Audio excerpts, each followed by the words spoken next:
And I got there after being paralyzed. Just getting there, I can say I did better than so many other fighters that will never fucking get there. Right. No matter how hard they try, they're just not good enough. That's the reality. But to get there after being paralyzed, when everybody in the sport had wrote me off, dude, it's unbelievable. Everybody, you ask them about me during that time period, they're like, "Man, it's such a bummer story. He had such potential. The guy was so good, and now he's done."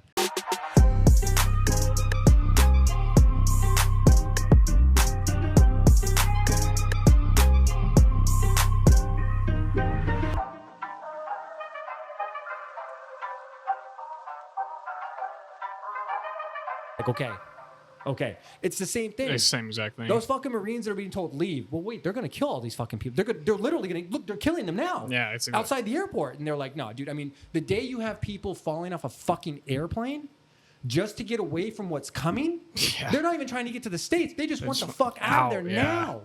It's insane. It's insane. And then we left all the toys, too. Don't even start on the toys we left. Dude, we left so many toys. Much. Bro, you see the pictures dude, of all, like... Dude. It's on ridiculous. Top of all, like the fucking Humvees and Black everything Hawks, like that. Right? It looks like that movie Black Hawk Down. All of a sudden, they're on top of them, they're flying. But you've also seen the meme floating around of how to fly a Black Hawk, and 10 minutes later, how to fix a Black Hawk. Yeah. So it's kind of an askew paint because at the end of the day, you got to remember they might not necessarily know how to use everything we left. The guns, 100%. 100%. I mean. We left them so much shit. Dude, it's ridiculous. Some of it probably works, some of it doesn't. But at the end of the day, we still left them shit. They've got, what, jets now? There were 2 jets confirmed, helicopters, Blackhawks. They got it all, the dude. assortment of arsenals that we left behind. They're rolling down the street in fucking Humvees now. Yes. They're already lopping people's heads off and shit. That they're going door to door. I mean, I don't know, dude. I don't like Biden at all. I think he's doing a horrible job. But at the same time, I know that this wasn't 100% his. Fault, yeah. He's also just following out the policies of things that were enacted before he took over, and shit was moving. So like when Trump says, "Oh, they tried to stop it, they couldn't stop it." Well, yeah, bro, of course they can't stop it, but the ball's moving. Where does it go back to then? I don't think he's going to go back. I think the most they're going to do. No, where did it start from? I want to say it started in the Obama era. I think, and like I said, I'm a retard when it comes to understanding the full scope of politics and legislation and all that stuff. But I'm pretty sure that the ball got rolling with the Obama-era administration because they were looking towards it, because we were never supposed to be there this long. Right. We weren't. Yeah. So I think because Obama even started saying it even before he took over for Clinton, I think. Was it Clinton or Bush that he took over for? See what I mean? Yeah. Fucking, I can't even tell you all the football teams. I couldn't even tell you who's been president as long as I've been alive. But whoever he took over for, I think, is when the ball really got going. And they're like, okay, we're going to start the process. Let's start slowly pulling ourselves out. And then all of a sudden, when Biden got in, he was like, "Oh, pull the Band-Aid off." What? Yeah. Nah, bro. You should have slowly done that. But at the same time, we're not in on those meetings. We're not in on those inner circles. They might have thought about it and said, okay, how long can we legitimately take to pull out before we risk military lives, before we risk extending our stay there because of it? I mean, but at the end of the day, now it's like they bombed the exterior of the airport in Kabul. Military soldiers, U.S. military soldiers, and U.S. civilians were in that explosion. They have died. It's confirmed they died. There was 12 U.S. soldiers that were killed in that unnecessarily. It didn't have to happen. Yep. Granted, you can fucking die in the blink of an eye over there. I know this. I've never even fathomed what it's got to be like wearing a fucking soldier's uniform over there. I could never even begin to imagine, so I won't even insult anybody by trying. But that was an unnecessary loss. That didn't need to happen. So now what happens? They've now killed U.S. soldiers and U.S. citizens. So what do? Do we just go, it's okay, we're still going to leave? I don't know, dude. I got buddies of mine that were ex-Special Forces Rangers and stuff like that I've seen over there already. They flew themselves back over there, and they're like, nah, we're going to up our body count. Yeah. Fuck that. So I don't know what's going to go on over there. I wish I knew, but at this point, I think fucking retirement home doesn't know what he's going to fucking do. Yeah, I think that's the case. And I'm not even sure if he's going to be in charge by the end of this year. I don't think so. I think we'll see somebody else in charge. I really do. Did you just call him retirement home? Yeah, retirement home. Well, have you seen you saw awesome. his response to it on that interview he was doing with that guy where he said, let's talk about the pictures of the people falling off, because they were comparing it to people jumping out of the buildings in 9/11, which is it's a weird comparison to make, but I can understand it that people were so desperate that they were jumping out of the window because they didn't want to burn alive. I get that. It's sad, tragic. I understand that. And he was comparing it to them holding onto the plane and falling off, just trying to get away. You know what his fucking response was? That was 4 or 5 days ago. What the fuck? You're the president. Yeah. And Yeah, you your can't say response that. is a cavalier response. So that's old shit. That was Wednesday. What happened today? It's Friday. Let's talk about Friday. It's party time. It's Biden time. Like the fuck, dude?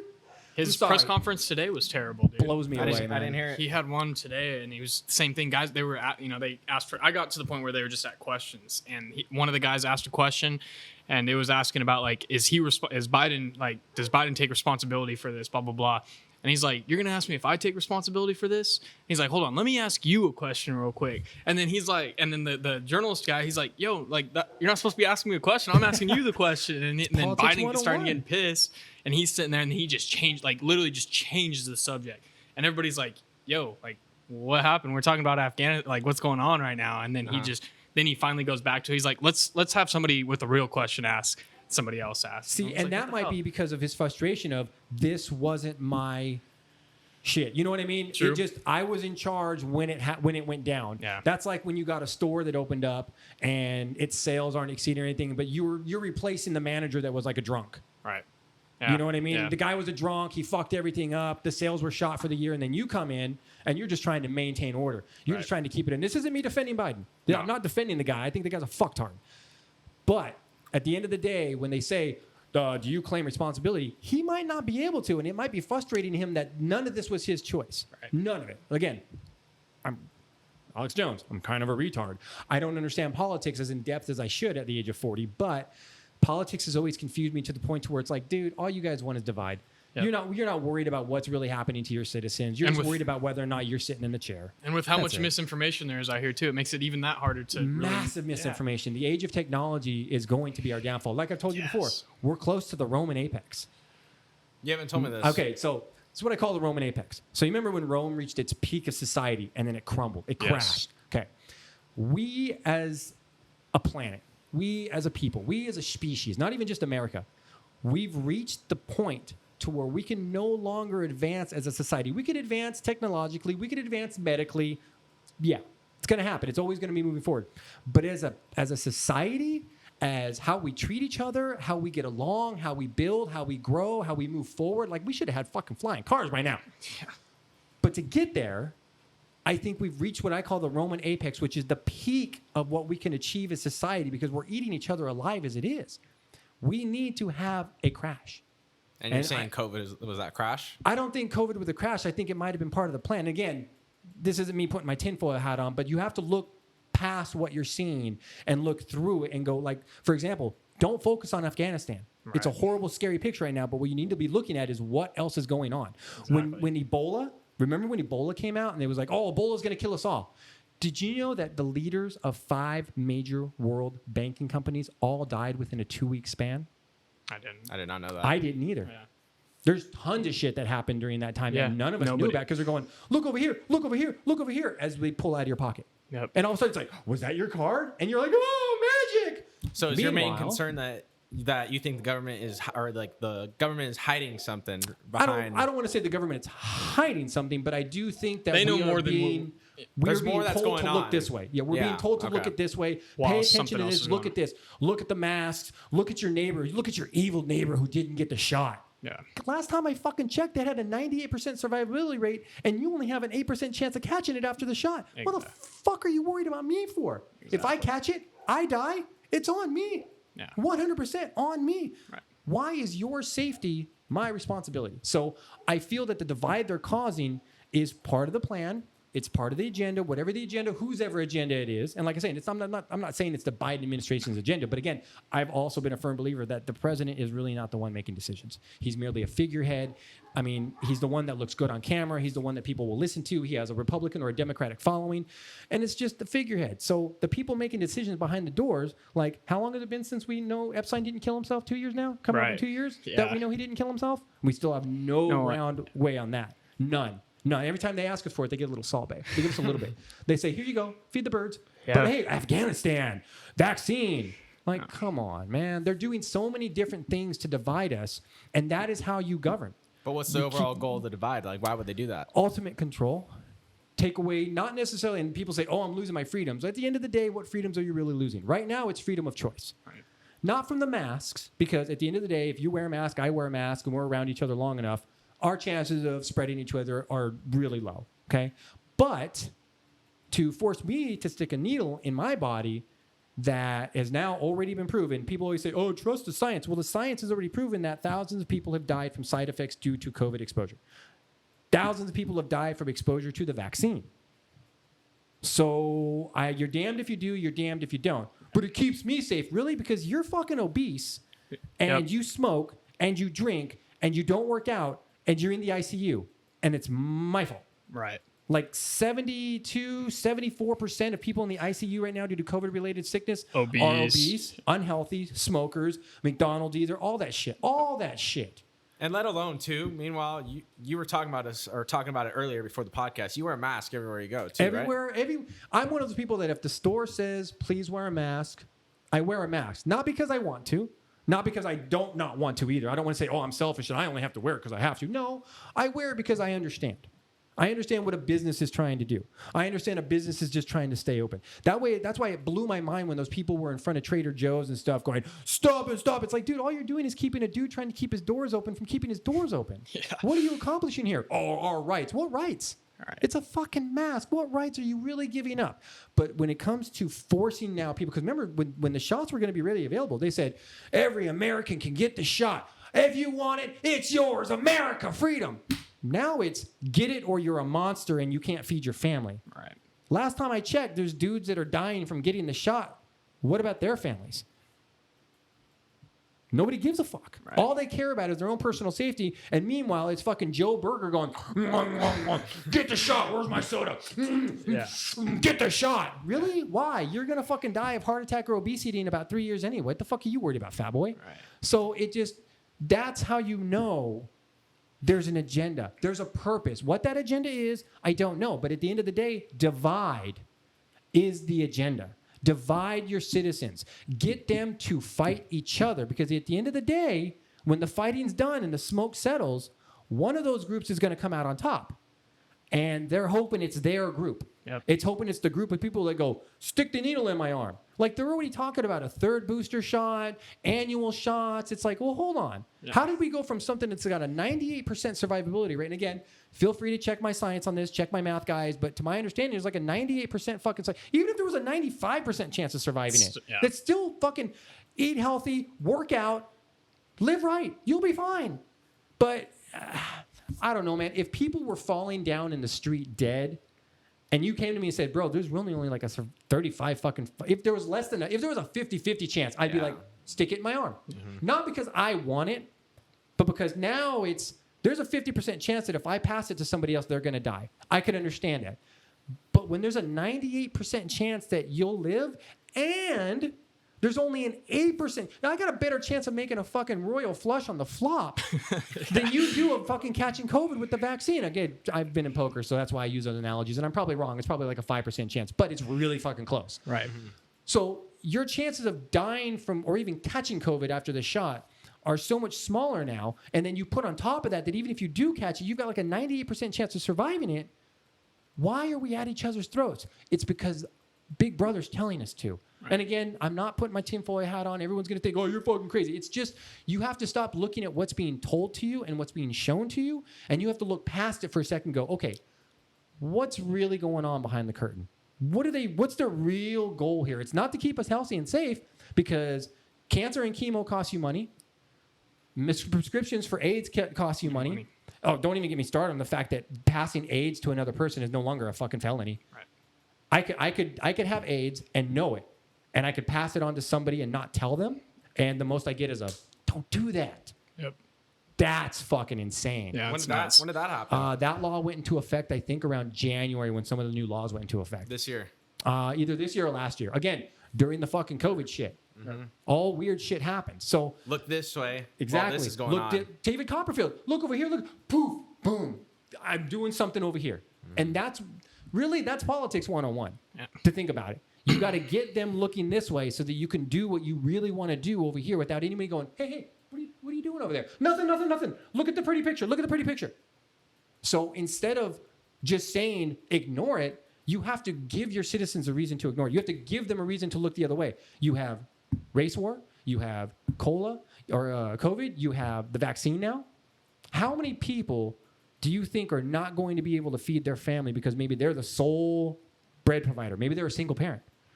Maybe you're a single mom. Maybe you're a single dad. Right. And your only means of income is to have a job that now requires that you get a shot. Don't even talk about, was it Delta? Delta, United, somebody just instituted that they're going to charge you $200 a month now on top of your insurance rates if you don't get the shot. Yep. You now have to pay more into your insurance premium through the company to keep working. Like, it's getting to a point where it's going to be like forced everywhere. That's what I'm saying. Usually I tell people and I've asked them too, and I'm a believer in freedoms. I believe every person should have a freedom of things, right? What freedoms were you really losing by the mask? What freedoms were really being taken away? None, really. It's an inconvenience. It sucked. People weren't dying from the mask, and no offense, but if you were dying from the mask, you're probably a fat ass smoking a cigarette every day, and you should probably slow down on the fucking Diet Coke. Just saying. But now, if you're doing it, now you have to get the shot. Now it's no longer, it's your body. No. It's get the shot or you can't go to work. Why? Well, because he might get sick. What the fuck? Then he should stay home. Is he not going to go to Walmart and go grocery shopping? Is he not going to go to Target? Is he not going to go to fucking Gold Diggers or the strip club now? Yeah. Bullshit. The motherfucker just downed a 12-pack last night and came to work hungover. Don't tell me he's still not going to go out and party. Exactly. They're still going to do it. They want us at each other's throats. Why? I don't know. We're not supposed to know why. That's a trick. If you know a magician's trick, he fucked up. Right. If you find out what their agenda is and why they want us at each other's throats so bad, because this is not how you govern a people. It's not. You have your people at each other's throats. There's people getting in fights at schools over masks. Parents are assaulting teachers over masks. Why? Yeah. It's school. The school says you have to wear a mask, you have to wear a mask. But now it's, you have to get a shot. Why? Who's it saving? If you're still catching it after the shot, what is the fucking point? And I know the point. Makes you safer, increases your chances. But if you're still catching it, why are you mad at me? You should be mad at the people who gave you the shot, that sold you the bill, that it was the end-all, be-all protection shield to the COVID. Yeah. Where's their blame? I know it's science. Trust the science. And I do, guys. Don't look at me and be like, oh, you're just fucking idiot. You don't know science. I understand the science behind it. I get it. There's a reason. It increases your safety, blah, blah, blah, blah, blah. But your safety is not my responsibility. And it shouldn't be. My safety shouldn't be your responsibility. Mm-hmm. My safety shouldn't be your responsibility. It should be mine. Right. So if I'm smoking a fucking pack of Marlboros a day, drinking a 12 packs of fucking Bud Light, eating a McDonald's because America, I got a high cholesterol, I can't run a fucking mile, right. And I'm going to blame somebody else because I got COVID. It's your fault. Really, camouflage-looking motherfucker, turn around and get back in your truck. It's your fault, not mine. Yeah. I'm a healthy person. I will take my chances and watch. I'll fucking fall dead in a week to COVID. And people will be like, see, that fucking idiot, he didn't want to get it. See, look at him. I took my chances because I have faith in my own immunity, my own healthiest. It's a 98% fucking chance. If I came to you and said, hey, bro, go hit on Sarah over there. Did you have a 98% chance of getting your dick sucked tonight? Would you go over and hit on her? Yeah. Yeah, she was fucking smoking high. Like, bro, 98% chances said if you hit on her, she'll suck your dick tonight. Yeah. Wouldn't you do it? It's getting done. Every single fucking dude would be like, Sarah! Okay? Exactly. But if I told you that you got to drink this shot of bar mat first, it might make you sick. Heads up. It's a bar mat. Might make you sick. Fuck no. But now there's only an 8% chance that she'll suck your dick. Would you drink that bar mat? Mind you, that bar mat could kill you. No. Could not. Could. That's science. Don't fucking tell me it's not science. Over 7,000 people on the Verge record have already been proven to have died from COVID-related fucking diseases. Stop it. Stop telling me that the shot is the end-all be-all. That's all I'm saying is don't force it. Don't force it. Why are you forcing it? If people want it and it makes them feel safer and it scientifically makes them safer, which I'm sure it does, that's the whole point of it. But don't sell it as the end-all, be-all protective shield around your body and then still go out and smoke a 12-pack, still go out and drink till you fucking puke, still go out and eat McDonald's every fucking day. Exactly. And then point the finger at me because I'm fucking healthy? Fuck you, dude. Yeah. Like, I'm not trying to pick fights, but at this day, it's like, this is the goal. Get the people to chew each other up, and whoever's left standing, you should have control over them. Yeah, I think going back to the control thing. It's like, what's the number one way to gain control? Fear. Yeah. 100% fear. Fear and misinformation. Look what they're doing. serving us with fear and misinformation. But that was at the beginning. I feel like at the beginning of COVID, yeah, it struck fear into Fear everyone, was and the- then now Right. it's like, was it? now it's like, yo, everyone's like, dude, let's go. We're fed up with this. Because So it's not but it's like what necessarily he's fear saying though. anymore. They were all right. Let's give them fear. Oh, that didn't work. Now let's try something else. Yeah. That's so I see it that And way. It's science wasn't on their side back then either. Exactly, People yeah. weren't getting sick in droves by going to the restaurant. People weren't dying in the street. And like I said, if it was, fuck it, I'll even be generous. If it was like an 80% chance that you would survive it, I would probably sign up and be like, okay, there's a 20% chance that you're going to die if you could. It's no longer that I have a 98% chance of surviving or an 80% chance of surviving. That's a selfish outlook. It would be more of a, fuck, bro, you have a 20% chance of dying if I pass it to you. I could be asymptomatic right fucking now. But yeah. But if I have a 98% chance of surviving it, you have a 98% chance of surviving it, you have a 98% chance of surviving it, I'm getting my dick sucked. Yeah. It's by Sarah. By Sarah. Yeah, by Sarah. But I'll probably end up with fucking herpes or something after. But that's regardless. That's not the point. Here, okay? She's sucking dick at 8% of chance. So, but what I'm trying to use, and it sounds weird, but I got to use these analogies to open people's minds. You got to hit them with shock in order to get them to consider something else. Because all they're focusing on is Uncle Sam said it was the thing to do. Okay, but Uncle Sam also hasn't told you what the long-term effects can be. People are already having heart arrhythmic reactions to it. Why? We don't know. Was it because they had a pre-existing condition that the vaccine reacted to? Was it because they were just a fat fuck? Was it bad timing?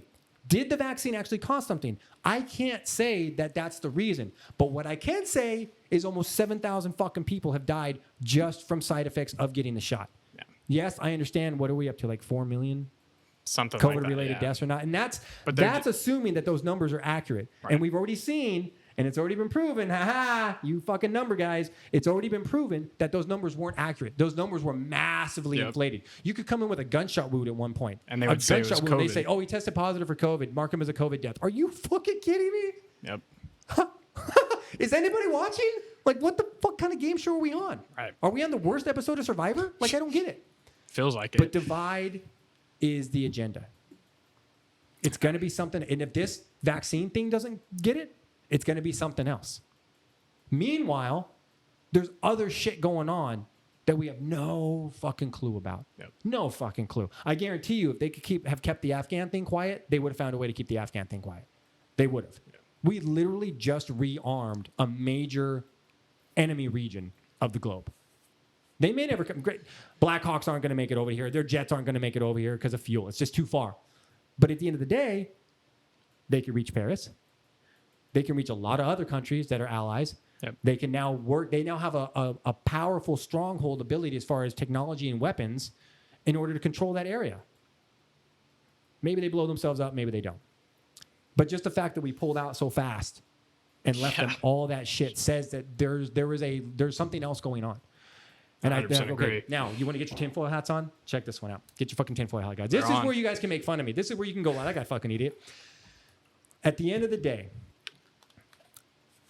if your government knew that something was coming down the pipeline that we didn't know about, that they did, but they needed to make sure that remember, if you're leading a country and you know the shit is coming, you know some alien race is going to land and they're going to have viral weapons or whatever. You know there's an enemy out there that is creating a viral biological weapon in some lab somewhere. You already know. Your fucking CIs, your undercovers, your spies, your MI6, your whatever has come back and said, look, we found out something's brewing. Somebody's making something in the lab somewhere. Some shit's going to hit the fan. They're going to pull a trigger somewhere. And you're the government. You're in charge of the government. You're in charge of protecting your people. Would you tell them what was coming? No. You incite fear, panic, chaos, riots, death, uncontrol, unrest. You lose control of everything. But if you know you need your medical staff intact, you know you need your military intact, because you don't want to get caught with your dick in your hand when the shit hits the fan in World War III or whatever's coming. You don't want to get caught with your dick in your hand without a military. So what do? You force vaccination on your medical crew. You force vaccination on your military. That's all you need. You don't need teachers. You don't need cooks. You don't need this. You don't need that. You don't even, to a point, at that point, when the shit hits the fan, you won't even need law enforcement. You'll have the military. Yeah. We've already seen that in Oregon, Washington, D.C. Yep. They were snatching people off the streets. Yeah. So, like, you don't, at the end of the day, the government has always proven we don't need law enforcement. We use law enforcement as a mean to not scarcely stretch out our military. And plus, you don't want dudes in uniforms on the streets. That's not how you run a community. No. You need professional, polite, courteous people in uniforms, people with a badge, people that you can look in the face and go, "Hey, Mike, how was your day?" Right. Not some fucking soldier walking by going, "Afternoon, citizen." The fuck? Yeah. So you force the vaccine. You force your resources. You force your healthcare. You force your military to get it. Could you imagine being a healthcare worker for 15 years? You've been in healthcare for 15 years. You've saved countless lives. You can't even fathom how many lives you've saved. And last year was the worst year of your life. You were so scared. People were dying in droves. People were dying in the hallways. People were dying in the parking lot out front because they couldn't get a bed. But you braved it. You put your cape on, you put your mask on, and you fucking dug in. Now this year, you don't want to get a shot because you're healthy and you know what the real risks are? You're a fucking monster. How dare you? How dare you put my life at risk? Really, Cheeseburger? I'm putting your life at risk? Do you see? Yeah. So you got to assume there's an agenda, and the agenda may be they know something we don't. And this is the tinfoil hat part of it, because at the end of the day, it just sounds crazy. The theory alone sounds crazy. But our government has done anything to prove us otherwise. Very much I've so. never been able to trust my government. Never. And I want to so fucking bad, because I've seen how bad it can get. I've seen Venezuela. I've seen Iran. I've seen Afghanistan. I've seen all these other places in the world where it's way worse, and it's because their government is in ultimate control, and they don't care. Exactly. And that's my fear here, and I want to trust my government. I want to see my president on the TV and go, "Dude, whatever he said, fucking do it," because Mike knows his shit. Yeah. Mike is about us. Mike is actually concerned about what happens to us. It's not it, though. No, and do you think we'll ever get there? I'm hopeful for the fact that it will eventually happen one day, but I don't see it happening in my lifetime. I'm hopeful that we will pull our heads out of our ass and realize that having a two-party system is where it starts. Think about it. Before you even elect a president, you're already at each other. Yep. You're a Democrat, fuck you. You're a Republican, fuck you. Yep. Why? Exactly. Why? They're already making you choose. You can choose him or him. That's why when Bernie Sanders ran against Trump and Hillary, they gave him shit for it. You know why they gave him shit for it? Why? Why do you think they gave him shit for it? At the end of the day, what do you think? Think it was old? Maybe people didn't like him? No. It's because at the end of the day, you can't have options. Yep. The Democratic Party or the Republican Party, you're only going to be allowed to vote for one. Now, I know there's a third party and blah, blah, blah, and people say throw your vote away, but at the end of the day, if we keep throwing our vote away, eventually that two-party system will stop. They won't have a choice. It'd be like, what's-his-face said one day, if we all stop paying taxes at the same time, what are they going to do? They can't put us all in jail, yeah, exactly. But they can. Yeah. They can make you lose your job, your pension, your retirement, your 401k. There's all these little tricks that the government can play on you to get compliance. Yep. They hit you in your pocketbook. They make it impossible for you to feed your family. So at the end of the day, it starts at electing a president. So the reason they gave Bernie Sanders shit is because he took the Democratic Party and split it in half. Yep.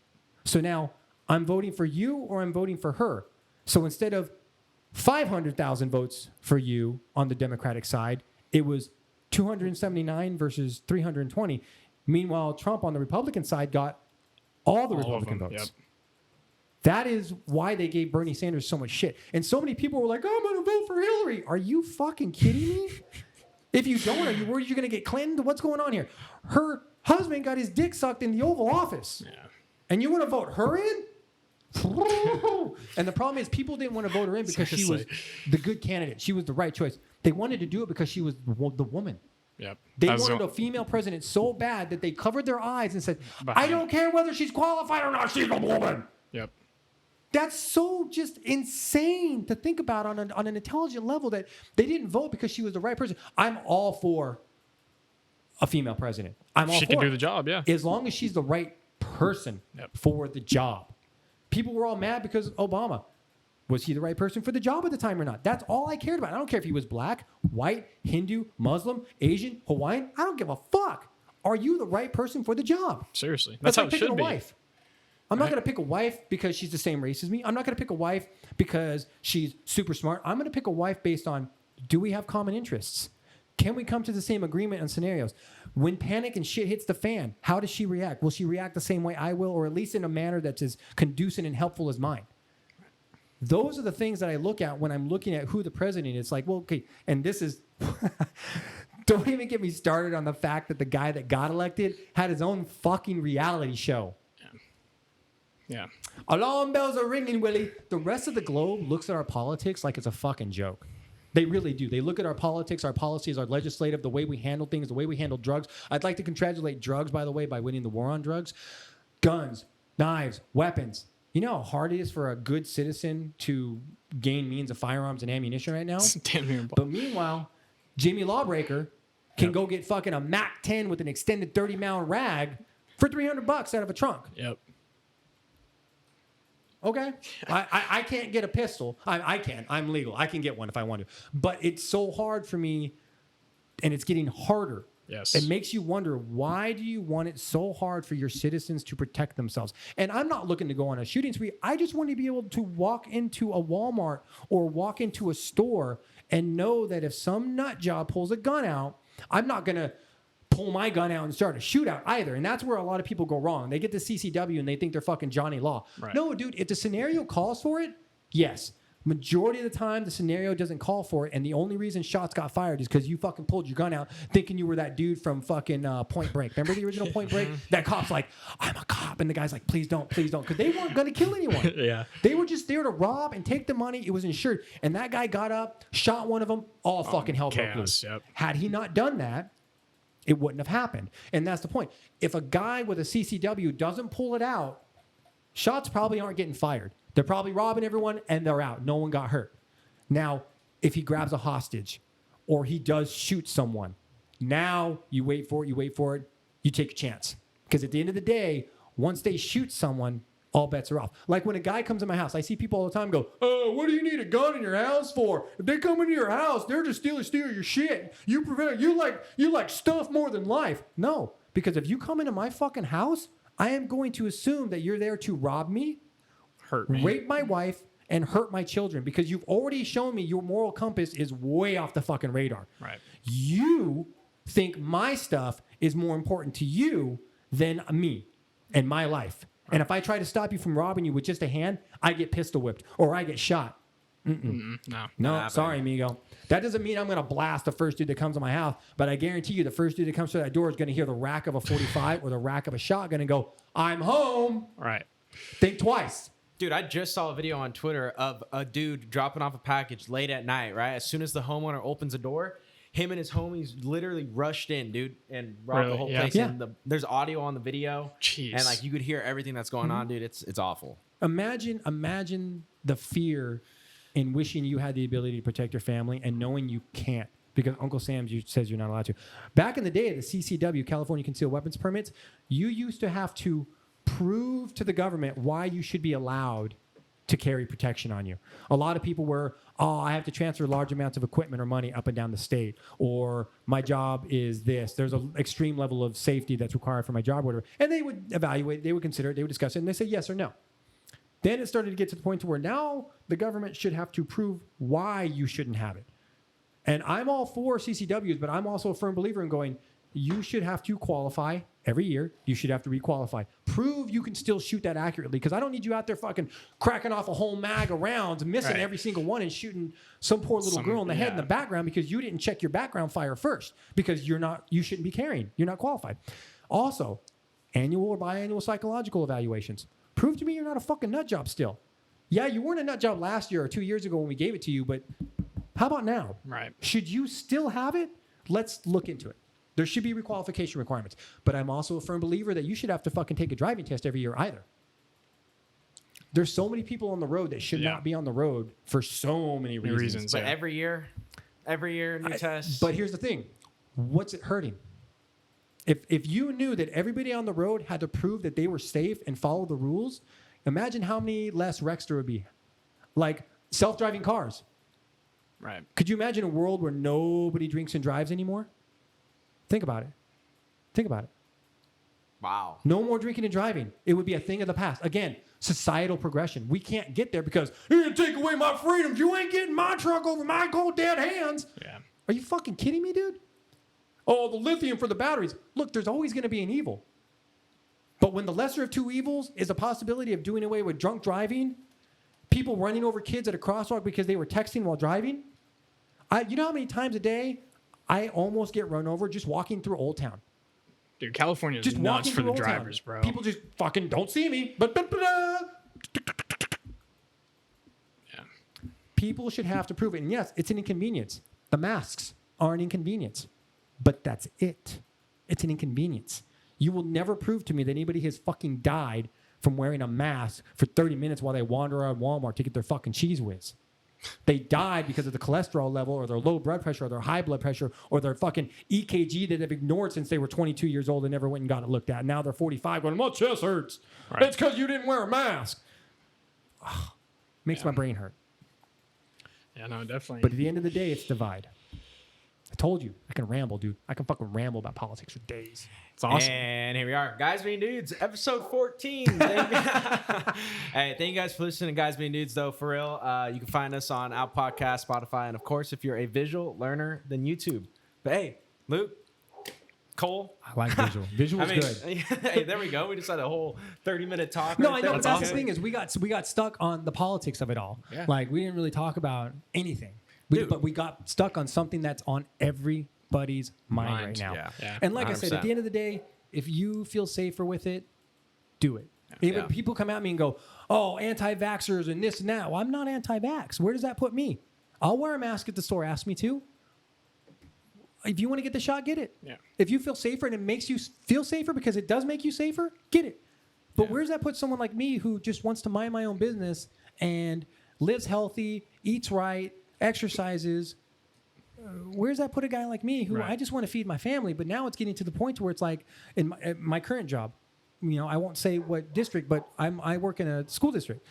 It's going to be required. Come mid-October, you'll either have to have proof of the shot or you'll have to get tested weekly, which means I got to get some shit stabbed up my nose every week just to prove I'm safe.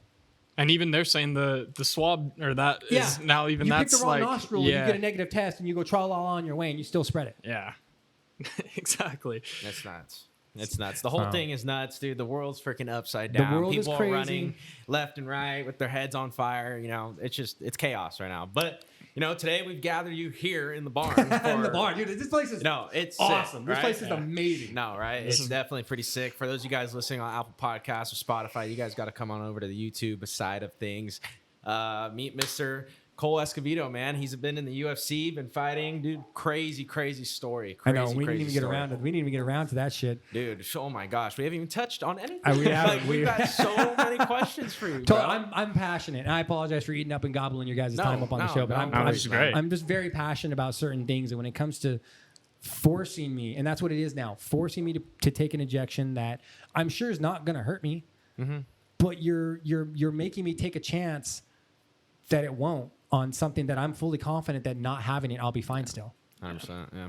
I don't know, man. Susie over there, Sarah over there, she's giving out blowjobs 98% of the time. And you're over here going, Well, here we are, man. The Apache Kid.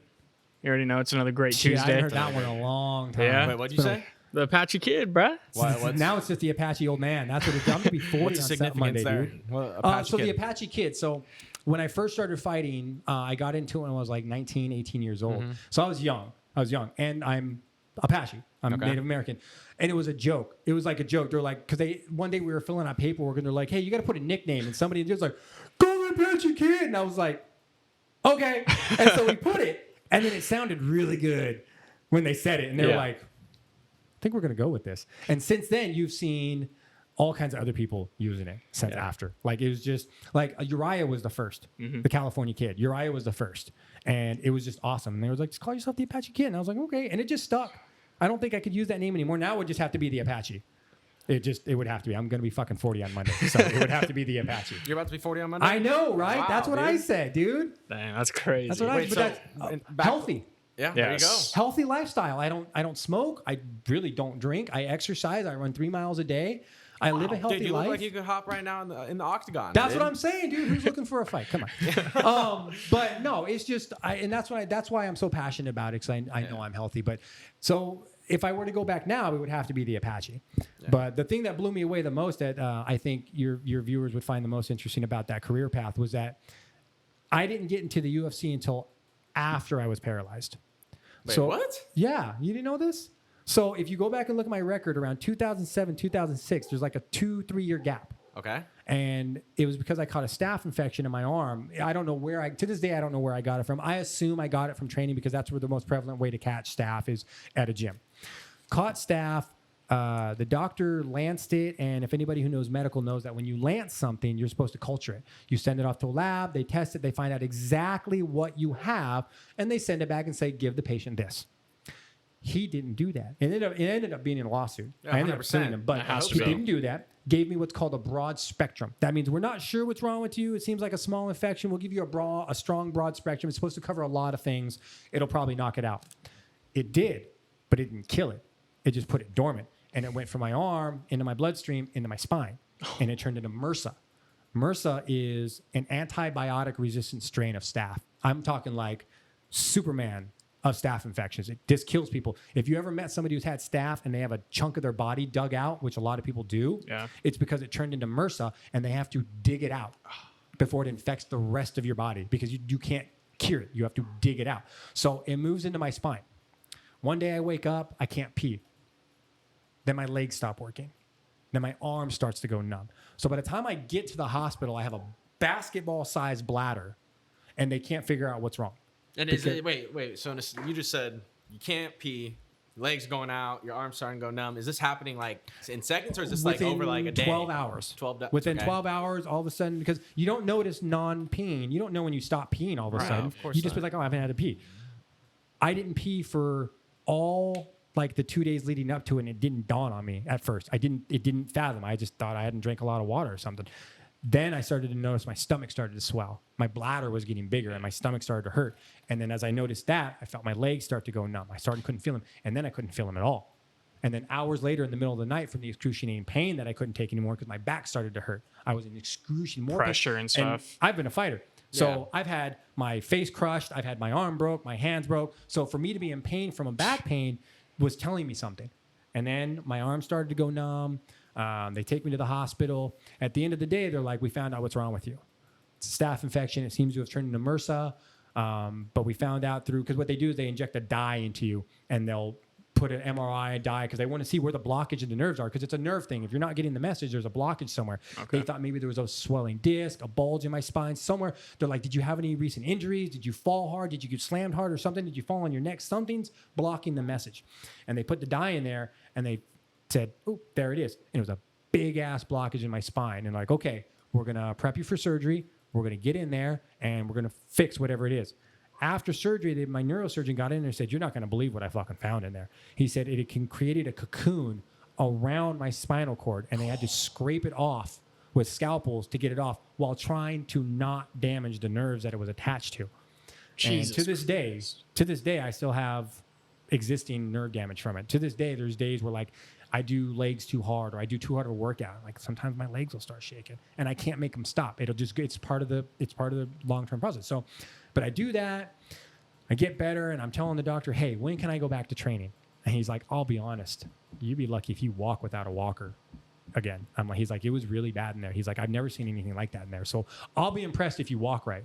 Now, if he would have messed up too, I'd be paralyzed. Paralyzed, right? And they told me that before the surgery too. They said, "Are you sure?" They're like, "We can give you a pill, and that might work. But if that pill doesn't work, you're going to be paralyzed. Or we can do this surgery, and the surgery could work, or we could paralyze you." What was your immediate reaction? Was yes, or did you have to think about it? I was like, let's do the surgery. I'll take my chances. Let's go. Were you in that much pain? I was in that much pain. I was that scared. I was that worried. I just wanted it fixed. Did you have kids at this time? At this time, I did. My daughter was probably around, because this was around 2007, 2006. She was born in 2002, so she's around 4 or 5 at this point. Okay. So really, all I'm thinking about is... Was she able to like fully comprehend what was going on? No, she just knew Daddy was sick. Okay. And that's really all I wanted them to know. Yeah. You don't really want to fill a kid's head with... He says, Daddy's sick, don't worry, he's going to go see a doctor. So the best part was when I finally got back. I sent my neurosurgeon tickets to my first fight back. That's It was awesome. awesome. Wow. It was fucking awesome. Because I brought him to him and he was like, "Oh, what are these?" I was like, "Oh, they're tickets to the fights going on." He's like, "Oh, yeah, I appreciate that. I know you used to do that." And I go, "No. These are tickets to my fight next month." And he That's- goes, "What?" And I go, "Yeah." And he goes, "You're fucking kidding me." I go, "Nope." How'd you do it? Why? No, how? Oh, how? Were you just hella motivated to get back up? Super or? motivated. I mean, realistically, my motivation was just to get to a point to where I could walk on my own again. That was Yeah. just at first, that was just my real goal. I got depressed. I came to a point where I'm like, okay, maybe fighting's done. How long was physical therapy? I didn't walk unassisted for about a year. Wow. Now, when all this is going on, I mean, what?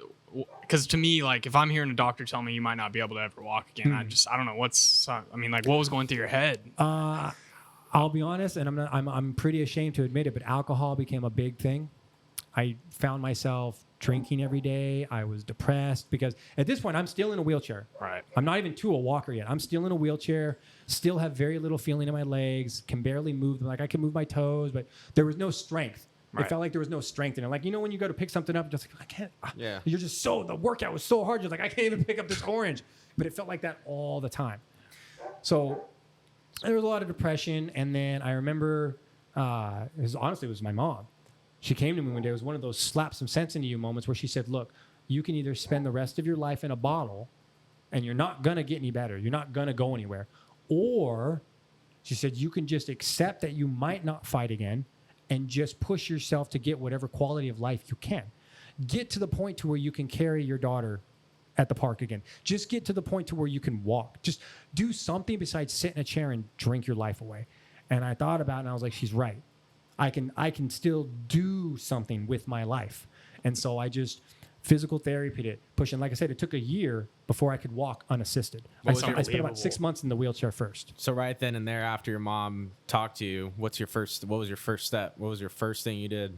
Put the bottle down, stop feeling sorry for myself. And that is I'll tell anybody that's battling with stuff like that, the biggest thing you can do, and it sounds mean, it sounds cold, and I understand people feel bad and it hurts, but the sooner you stop feeling sorry for yourself and how worse your life is going to be and start looking at it, okay, how do we progress from here? How do I make my life better? Because no one's going to do it for you. No one's going to make your life better. No one's going to magically give you a pill or a drink that can get you out of the wheelchair. If you went out of the chair, and then granted, there's some people that unfortunately they're in that chair for life.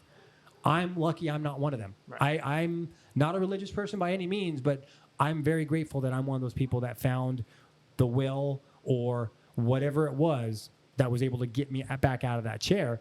But it was just the motivation to stop feeling sorry for myself. It was, I could sit in a chair and drink a bottle every fucking day and claim unemployment and disability and blah, blah, blah. But I wouldn't be able to look at myself in the mirror. And you don't drink anymore, correct? No, How long you been sober for?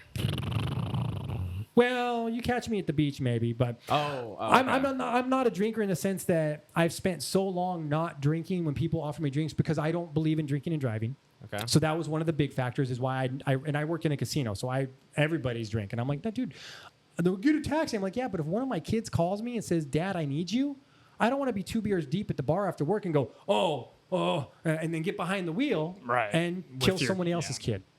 How many Fuck days that. after your surgery did you fight? Like how many days after? I want to say around the 3-year mark post-surgery is when I had my first fight back. Okay. And I fought a fucking beast of a kid. So- they put me against some undefeated kid coming Really? back. Yeah, it was. I found out I was at a jiu-jitsu tournament one day, just there watching, and I ran into some media guys, and they were like, "Hey, I heard you're fighting." I was like, "Yeah, I'm fighting this kid."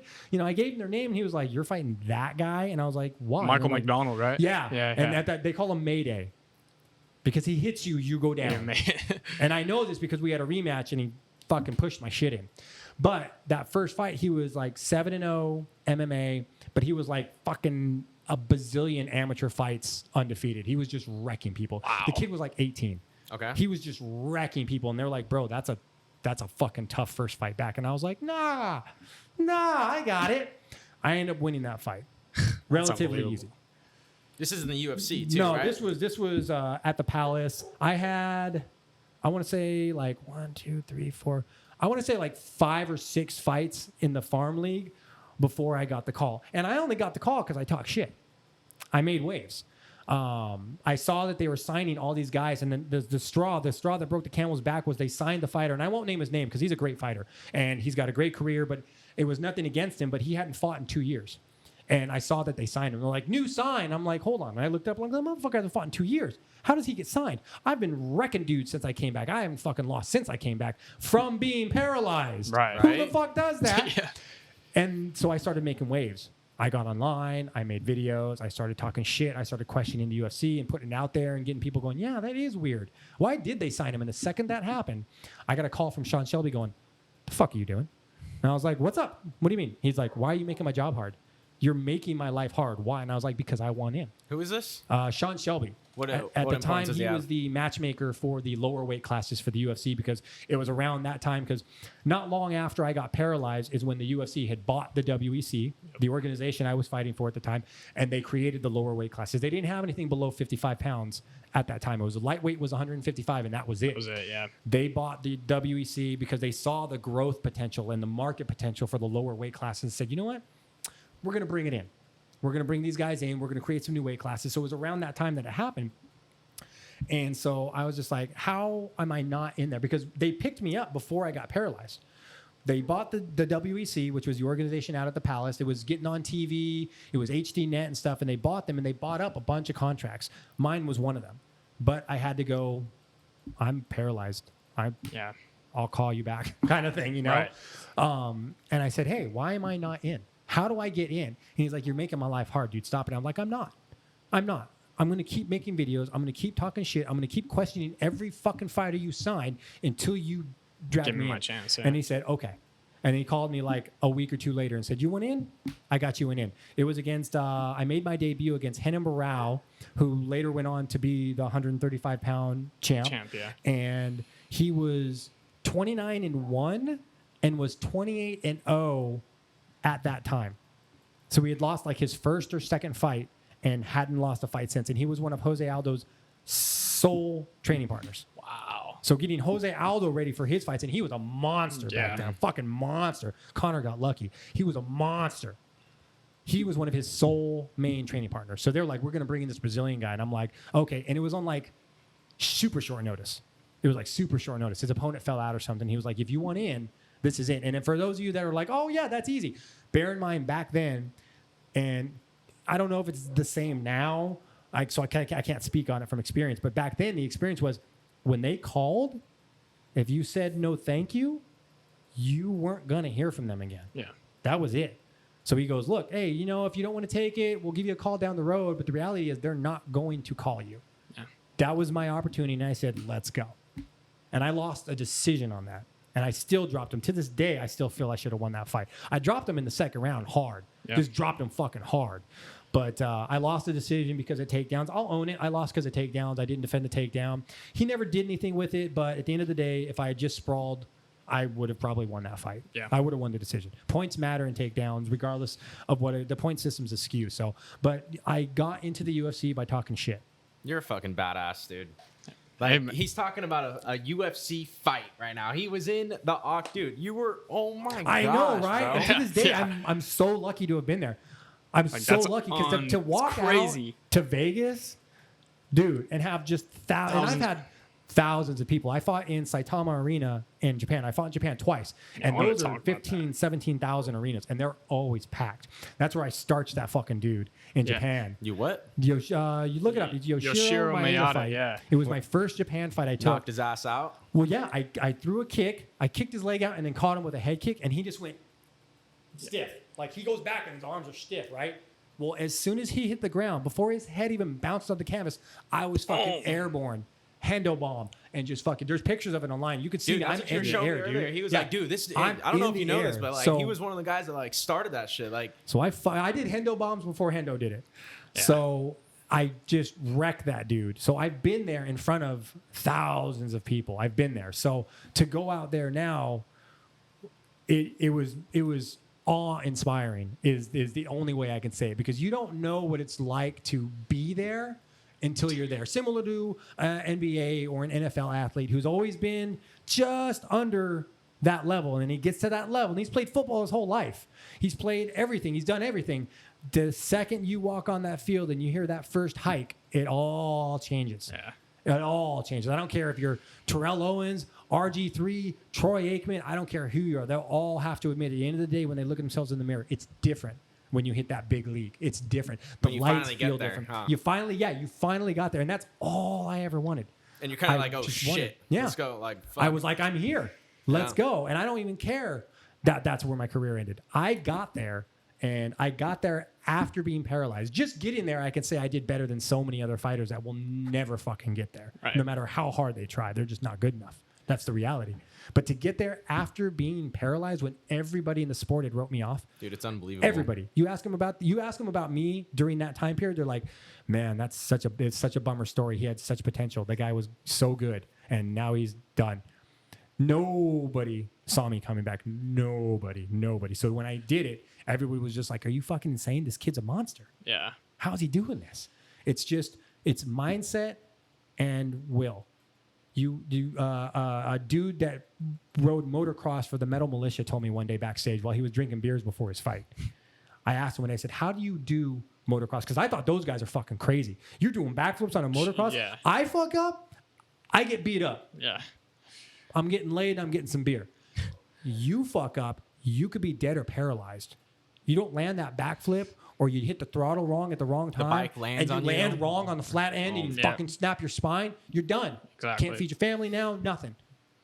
I asked him, how do you go big? How do you muster the balls to do it?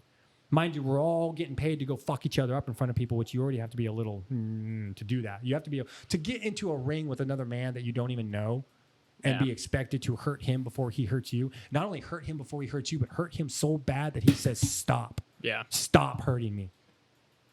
I asked him, "How do you do it?" And I'll never forget what he said. This is why I have that tattoo, act and non-verbal. Action, not words. Do it, don't say it. Action, not words. Always do it. Just do it, don't say it. Or don't say it at all. You have to be more afraid of losing than the consequences required to win. Wow. Say it again. You have to be more afraid of losing than what the consequences of winning can be. If they came to me and said, "Hey, Cole, you're going to win your UFC debut, but he's going to break your arm in the third round, but as he snaps your arm, you're going to drop an elbow on him and he gets knocked out." Which arm? I'm a right-handed guy. Can we make it my left? Yeah. Bones heal, records don't. That is very true. Chicks dig scars. Yeah. Going back a little bit, what gave you the courage to want to get back in the ring? Was it the hungerness of It wasn't really. It was more so I felt I could again. Once I could start walking again, and I started to feel stronger, and I started to be able to roll and train and spar. I started teaching at a gym. I don't know if you guys remember the LA Boxing. It was up in like Perrin, Champlain area. It I know. got bought by. I think it's a UFC gym now or something. I think it's gonna be the Mayweather gym. Yeah. The It was the LA new Boxing, then it was UFC. Now it's going to be a fucking joke of a gym. I don't know. But anyway, I mean, make his money. Hey, make his money. Yeah, he's making The his dude's money. smart. The dude's Yeah. one of the best businessmen in the sport. You can't, and 100%. he's undefeated. Yeah. You can't go wrong. You can't. You can't look He's past done that what he's part. done. Yep. So I started teaching again, and the more I taught, the more I trained. The more I trained, the more I rolled, the more I sparred, the more stronger I felt, the better I felt. And then one day somebody was just joking around. They're like, "Hey, so you think you'll ever fight again?" And I was like, "I don't know." And at one point, it got to the point to where I had to quit that job because I was confident of how strong I felt training with these guys again and teaching them and sparring with them. I'm like, I'm fine. I can still do this. I can still do, because that was the way I fed my family. Right. That was it. Rent got paid, bills got paid, dad got punched. That was it. That's all the kids knew. Dad fought and bills got paid, groceries got bought, which is all that matters to them. There's food in the fridge and the roof over their head. That's all that matters. And so I thought I could, but the only way to know As if you did. was to do it. And so I said, okay, let's try it. Let's sign me up. And everybody was against it. They're like, "No, bro, I don't know. You look good in sparring, you look good in training, but you're never going to know until you get back in there. And that's a really bad time to find out that your body's not ready." And I said, let's do it. Let's throw it. Let's try it. What's the worst that happens? I get beat up. I've been beat up before. Uriah Faber beat the fuck out of me. What the fuck? Jan Pulver knocked me out. Like, what's the worst that can happen? I've been paralyzed. Right. What's the worst that can happen? You can't do- become paralyzed again and for life. Somebody could run a red light and kill me too. I'm not going to stop But driving. you're increasing your chances here Could by slip going back could into slip and fall in fighting. the shower. Should I stop taking showers? Yeah. If True. you're going to slip and fall in the shower and die, you're going to slip and fall in the shower and die. Being worried about it. And that's the thing. Fear. People are so worried about what could happen that they don't think about what could happen. Think about that. They're so worried about what could happen that they don't think about what could happen. In a sense, I feel like this is kind of like related to back to like when we first started the podcast. I mentioned to the viewers that this kid would always just go. He just goes and does it. Wow, Does it. tongue twist. Oh my god! Time out for a second, real quick, dude. Meanwhile, I did my English class today. It was the hardest thing. It was the hardest essay I've ever written in my life. Dude. Really? Yeah, I'm starting to get back in the swing of things in school, but hey, that's besides the point. No, this kid just goes and does it. And that's Yeah, it. You have. And 'cause- here's the thing is you don't know if you're going to be able to do it until you do it. You don't know if she's going to say yes unless you go up and ask her out. You don't know what you're going to see, what you're going to experience, what you're Yeah. going to be able to do if you don't go out and do it. Imagine the life experiences people have missed out on because they were too worried about what could happen. I mean, it blows me away talking with some people, and they've never even gone out of Fresno or Clovis, out of our town. Right? And it's like, you've never gone out it's of here? unbelievable. Or been on a plane. Yeah. And you know Or what I mean? I mean, dude, I've seen so many different parts of the world that I know I would have never been able to enjoy, but it's only because of fighting. Not because I wouldn't want to, because I know I wouldn't have been able to afford it. I wouldn't have had the money. I wouldn't have had the time. But because of fighting, I got to see Germany, Europe, Japan twice. I've seen most of the country. Are you going to those countries because you had fights in those countries? Yeah. Yeah. So The during Germany was for the USO. We Okay. got, but it was because I was a UFC fighter that they invited me to be part of this tour. Now, I've always wondered this question. So let's say for that first fight that you had back after being paralyzed, you know, you're in the UFC. What do they pay you? Like, what's a UFC salary? Because there's a lot of talk, and you know, by these fighters Back talking then, about how they it don't was get paid. shit. Back then, it was shit. But the thing is, though, and this is, I'm currently involved in a class action lawsuit against the UFC. Okay. I'm signed up with a bunch of other fighters.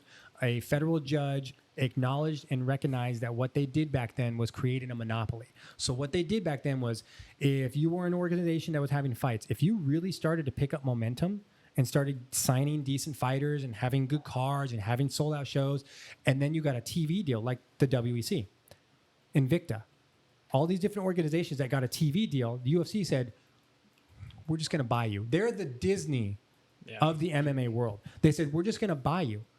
Instead of buying your fighters or trying to get them out of contracts, we'll just buy you. And with you, the contracts will come. So they went around and did that. And the problem with that was that it left you without a negotiating field. So when they said, oh, well, we'll pay you $6,000 for this fight. Well, yeah, but these guys were willing to pay me $10,000. Yeah, but they don't exist anymore.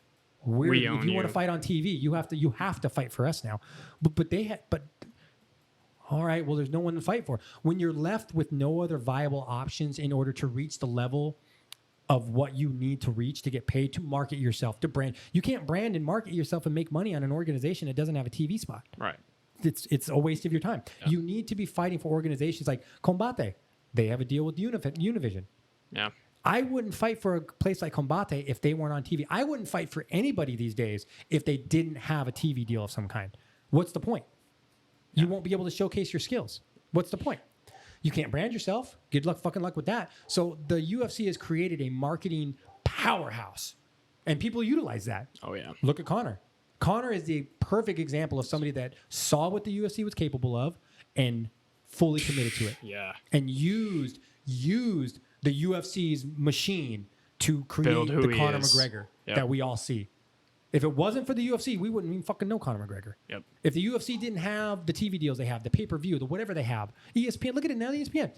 Tell me an organization that you can fight for, and this isn't talking shit to any other organization out there that does great shows. I know guys that do great shows. Ed Source over at LFA, Legacy Fighting, all these guys are doing great things. But nothing will compare to the marketing monster that the UFC, even Bellator's a close second at best. Everyone's vying for second place right now. Yep. Bellator will never overdo and outdo UFC. I don't think anybody will either. No, though. and it's gotten to the point to where people said, fuck it, I'm not even going to do MMA anymore. I'm going to create an entirely new sport. Now you have bare knuckle. Yeah. Because people are trying to find new ways to get TV deals in a sport that's not MMA because the UFC has everyone gobbled up. So they created a monopoly. They left you without a choice. They said we're the only business now. If you want to do it, you got to fight for us. Mind you, you have to fight for whatever we pay you too. By the way, and if it's pennies, so fucking what? Do better. Yeah. What? No, that's not right.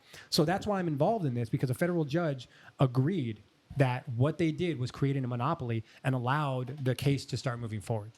Is it going to go anywhere? I don't know. Do I think it will? I think the fact that I was approached by the law firm that approached me and asked me to sign into the class action lawsuit that they're doing was enough for me to go, there's grounds here, because they're doing it not for free, but they're doing it in the sense of they're going to do all the legwork up front. And anybody who's dealt with law, anybody who's in law knows that firms don't usually do shit on that scale for free unless they're pretty sure there's a payoff at the end. Yeah. There's a reason they're doing it. The reason they're reaching out is because their firm sat down and said, we have a case. Yep. It might take years, but we have a case. Could take years, could be nothing, but I've already been told that it's something that has already been lit up enough to move forward with. And I'm on it because I think it's right. I don't think it's right what they do. Right. They basically put fighters in a position that they have to fight for pennies, and they're bringing in millions. I always see Dana White bragging about, we had a $1.6 million gate. It was the biggest fucking gate we've ever had in Vegas. Really? What was the percentage of that gate that went to the actual fighters? What was the percentage of the pay-per-view money? Have you guys seen some of the tickets? The prices of those tickets, like $20,000 tickets. More than that, man. Yeah. That is unbelievable. That's the most expensive ticket in all of sports. There's no $20,000 ticket at the freaking World NBA. Series or something like that. Maybe like a few grand. Super Bowl, maybe? Super Bowl, maybe. If the right dude, teams I are don't know. playing. If the right teams are maybe. playing, man. right teams are playing, and you want them 50-yard lines, I've seen some tickets go online. But that's the NFL. That's sidelines with Tom Brady. You're so fucking close to the game that you can smell their fucking sweat. Yeah. Now that's a $25,000 ticket at the Super Bowl. I can get it. But outside of that, Sitting on some foldable chairs circled around and that close, you can't even see the cage. Now you can't even see the full action compared to on TV or something like that. I would never want to sit ringside for a show I was paying for. I'd want to sit in one of the seats close so I can see everything. Little angle, Dude, some of the freaking nosebleed seats. Have you seen the ticket prices on those? $1,500 for the shitty seats? The shittiest tickets in the whole arena. Dude, the way Dana, I know Dana White likes to boost everything up, but he said that there's the most expensive ticket sold has been like $200,000 a single ticket, and it was probably to like a Conor versus Khabib fight or something. Yeah, one of those where it was just the fucking fight that everybody. And dude, if you told me that after every main event, motherfuckers were gonna jump in the fucking crowd like that, I'd be like, yes, please. Yeah. Come on, they want entertainment, but that's the thing is they pay pennies. They pay pennies because they know that if they pay you just enough, you'll have to keep fighting for them, because who else are you going to fight for? You can go be broke. You can go fight for Bellator. Even I feel like the toughest fighters even aren't even getting paid as much as they should be getting paid. Their sponsors is what paying them and all that. Not even endorsements. There's no sponsors anymore. Oh, that's right. Yeah. Gone are the days, and I get it. Gone are the days of the NASCAR shorts with 1,000 fucking logos. I get that. It's not good for TV. I get that. But when they signed that Reebok deal, watch. You mean Venom? Well, now they're Venom. Reebok. Yeah. When the Reebok deal. Okay, So when the Reebok deal kicked in, look at the Cowboy, Donald Cerrone. Yes. He talks about interview. I think the first year that deal went in, he lost out on $60,000 in sponsorships because he had to tell his sponsors he could no longer use them. Yeah, you're right. $60,000, dude. That's more than that's 5 times what I make in a year. Yeah. And that was just sponsors. That was money he might have been counting on to make pennies. And they based it on like how many fights you've had. So if you were like a really good fighter, but you only had like 2 or 3 fights in the UFC, you were making like $5,000 for sponsorship money from Reebok. And you had to wear their shit. You had to, because it was the UFC uniform now. Yep. Don't even get me started on how they misspelled people's names and got shit wrong. They clusterfucked. Reebok, you're done. You're done, Reebok. That's all there is to it. You blew that. Yeah, they did. Stick to shoes. No, and it's not even the thing, dude. Like Reebok has been dumb. They're the only brand that has not even rebranded into anything new. Like, dude, their logo, like they continue with that Reebok Classic logo, like on the shoes. Like their shoes are sick, but like, dude, they haven't rebranded into anything like they spectacular. haven't expanded their market into the proficiency of creating a better product for their customers. But now that Venom got in, I don't know if it's going to be any better. I know Venom has been an integral part and gear and clothing for so long in the sport that I think they have a better grasp on what the fighters should get from the sponsorships. But I haven't seen what the paperwork says. I haven't been privy to it because it's privileged knowledge. I don't. They're not going to tell everybody. What's the overall purpose of switching from Reebok to Venom? Like, why would they do that? Venom probably creates a better product because their company is an MMA company. Yeah. They've been making MMA gear. They've been making MMA clothing. They make shorts that are for head kicks. It's got the stretch in it. It's so you can kick someone in the head without tearing it or without restricting your leg. Yeah. They've been making MMA clothing for so long that they know what they're doing. Reebok was just like, I want to try. Yeah. No. Reebok makes football jerseys. Reebok makes running shoes. Reebok makes depression. I don't know what they make, but they make money though. Yeah, but it'd be like it would be like me who has no knowledge of financing trying to come and be a stock trader. It'd be like, oh no, dude, I know what I'm doing. Let's go. Dude, I don't know the first fucking thing about trading stocks. I wouldn't even pretend to. That's what Reebok did. Reebok came in and said, we're gonna make MMA clothing for fighters. The fuck you are, to quote Jason Bateman, but it's not gonna happen. And we all saw what happened. The fighters were disappointed. Yep. There was gear failures, wardrobe malfunctions out the wazoo. The clothes looked horrendous. Yep. You know? And it's just like I looked through their catalog because when you're in the UFC, they give you this bag of cool shit. That's one thing that's cool about the UFC is you get this whole media week and you sign a bunch of posters. And I found out the hard way because I signed the first couple posters, dude. I thought it was cool. I was in the UFC. I'm on a fucking poster, dude. My picture's not on it. My name's on it, but I'm on that fucking card. And we all get to sign it because they sign it and they put a reflective little sticker on it that says 1 of 125. And they give them away. They sell them. They give them to front row seat people. They give them to special people. And you get one. You get one with everybody's name on it. Okay. And I've got them at home. It says like 5 of 125. Yeah. All the fighters on that card signed it. So I'm saying, I'm fucking jazzed, dude. I'm in the UFC. I'm going to sign all of these. And I signed it, Cole, the Apache kid, Escovedo. And the first couple of them, the guy standing next to me going, sure you want to go with that? And I was like, well, yeah, why? He's like, you know, you got to sign like 125 of those. And I was like, So I already signed a bunch of them now. And I was like, fuck. Then it got sad. Then it was just like, oh. Then it got to Cole. It just instantly got deflated. Well, no, I had to. And the thing is, though, he said, you've only done a couple. If you want to change your signature, we'll totally let you. But you got to stick with that. And he's like, but if you keep going, you're stuck with doing it this way. And I was like, no, I'll stick with this. So around number 75, dude, I was like, fuck. Where other people are just like, yeah. That's why if you go and look at posters, UFC posters, there's just fucking scribbles on there. Yeah. You can't even fucking tell if that's John Jones or a fucking 5-year-old. It doesn't matter. Yep. Give him a crayon. But I did it. But I was jazzed. I had made it. So I didn't care. I didn't give a fucking care. But they give you bags of clothes, gear, and I gave it all away because I don't fucking care. I didn't know better. I gave it all away. But I've done that. Like if you came to my house, you're not going to find a single belt. You'll find trophies that I have in the closet still that are big and shit. But all my belts either given to someone or donated to charity. Why? Why not? You don't want to keep those and they can't take what's up here. I know that I was that champion. Everybody knows. All you have to do is look it up on the internet. Ask anyone. So when they asked for that, like the one I did was Ryan Bennett. He was like a commentator, an interviewer. He did like what you guys do, but it was way back in the day. Mm-hmm. Super nice guy. Everybody in the sport loved him. Everybody. If you go back to the old UFCs, he does commentary and he does interviews and stuff like that. He was the man. Everybody loved Ryan. They moved from California to Utah, I think. But when they moved, he had to cancel his life insurance in one state. And when they got to the next state, he was going to start the policy for that state because you have to cancel your state policy and you have to start a new one, right? Right. They got into a car wreck on the trip. And he canceled it. He died. So he died without a life insurance policy. God. Most of his family in the wreck ended up in the hospital.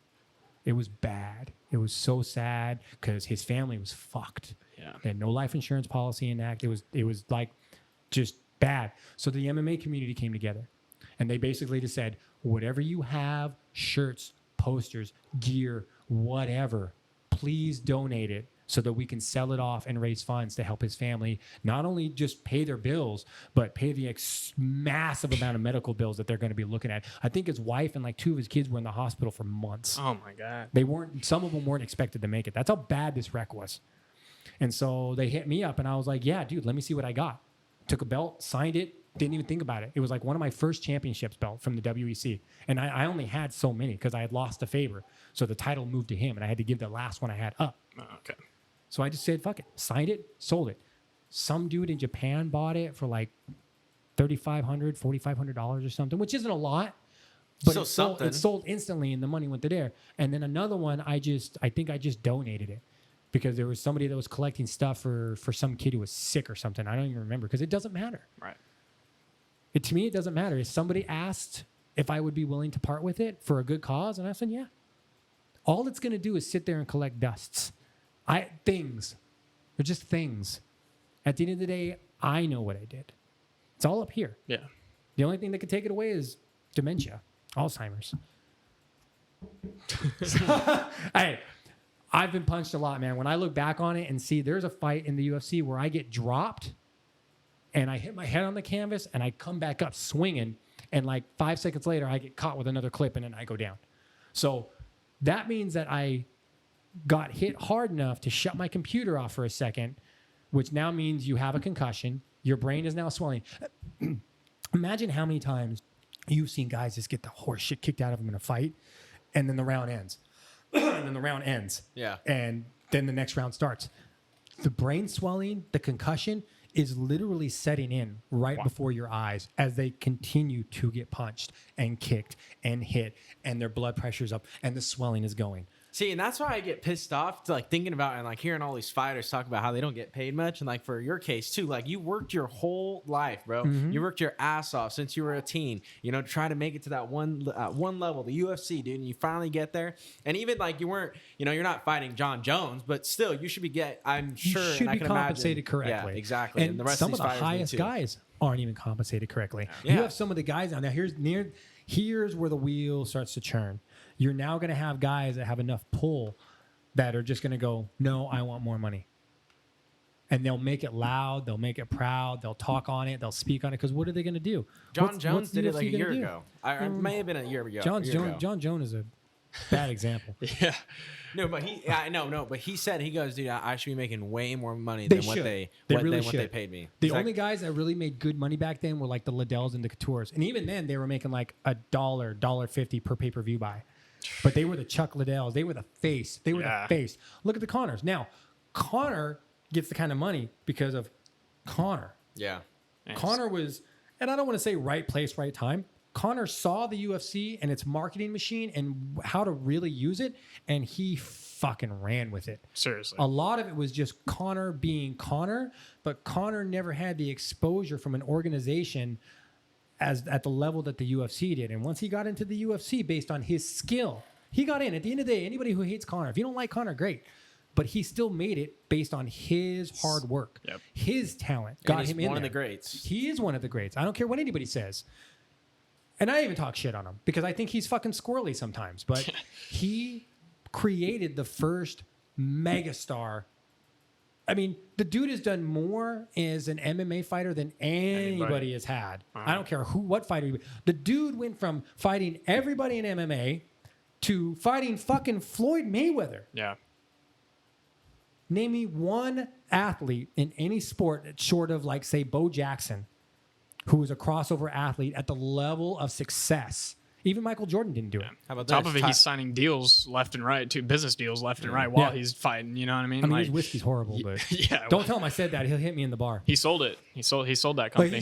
he didn't sell the company. He sold his controlling 12? shares in it. Okay. Yeah, so he just doesn't have as much The- controlling the shares control- of profit yeah. anymore. Is all it makes is. sense. Are we talking about Proper 12 here? Yeah, Yeah, Connor's thing. it's Proper 12. Have you had it? No, No. I've had a drink. Irish accent. I've had real quick. I've had a drink. It didn't agree with me. I had to say no, thank you. No, But thank you. it's just I'm not a drinker, and I prefer a good smooth whiskey, and that just wasn't it. It was a little on the dry side. Yeah. But I do think one of the reasons he made that decision was, what drink do you see sponsored so much now? the Howler. Howler Head. Howlerhead, yeah. Who owns Howler Head? Dana White. Anyway. There you go. Don't be competition for the boss man. Yep. Makes sense. Makes sense. Yeah. You know? But at the end of the day, they pay the fighters pennies, and they should pay them more. And their argument will be, you want to get paid more, do more. But they already are. They're going out there and killing themselves for you. They're killing themselves, and you're paying pennies.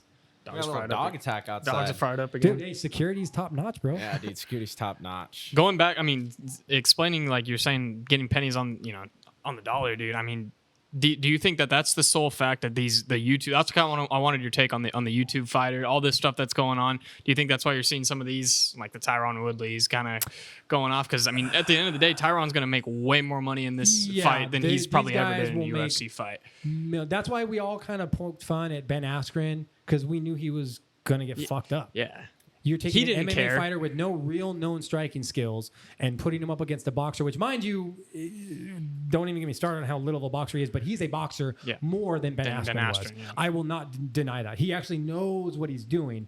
And it'd be like him going in MMA. He's even admitted, I'd get choked out in 30 seconds. Because he knows he's not that, but he knows what he is. And he's done it right. But with Tyron Woodley, let me put it this way. If Tyron Woodley loses, I will be convinced that the fix is in.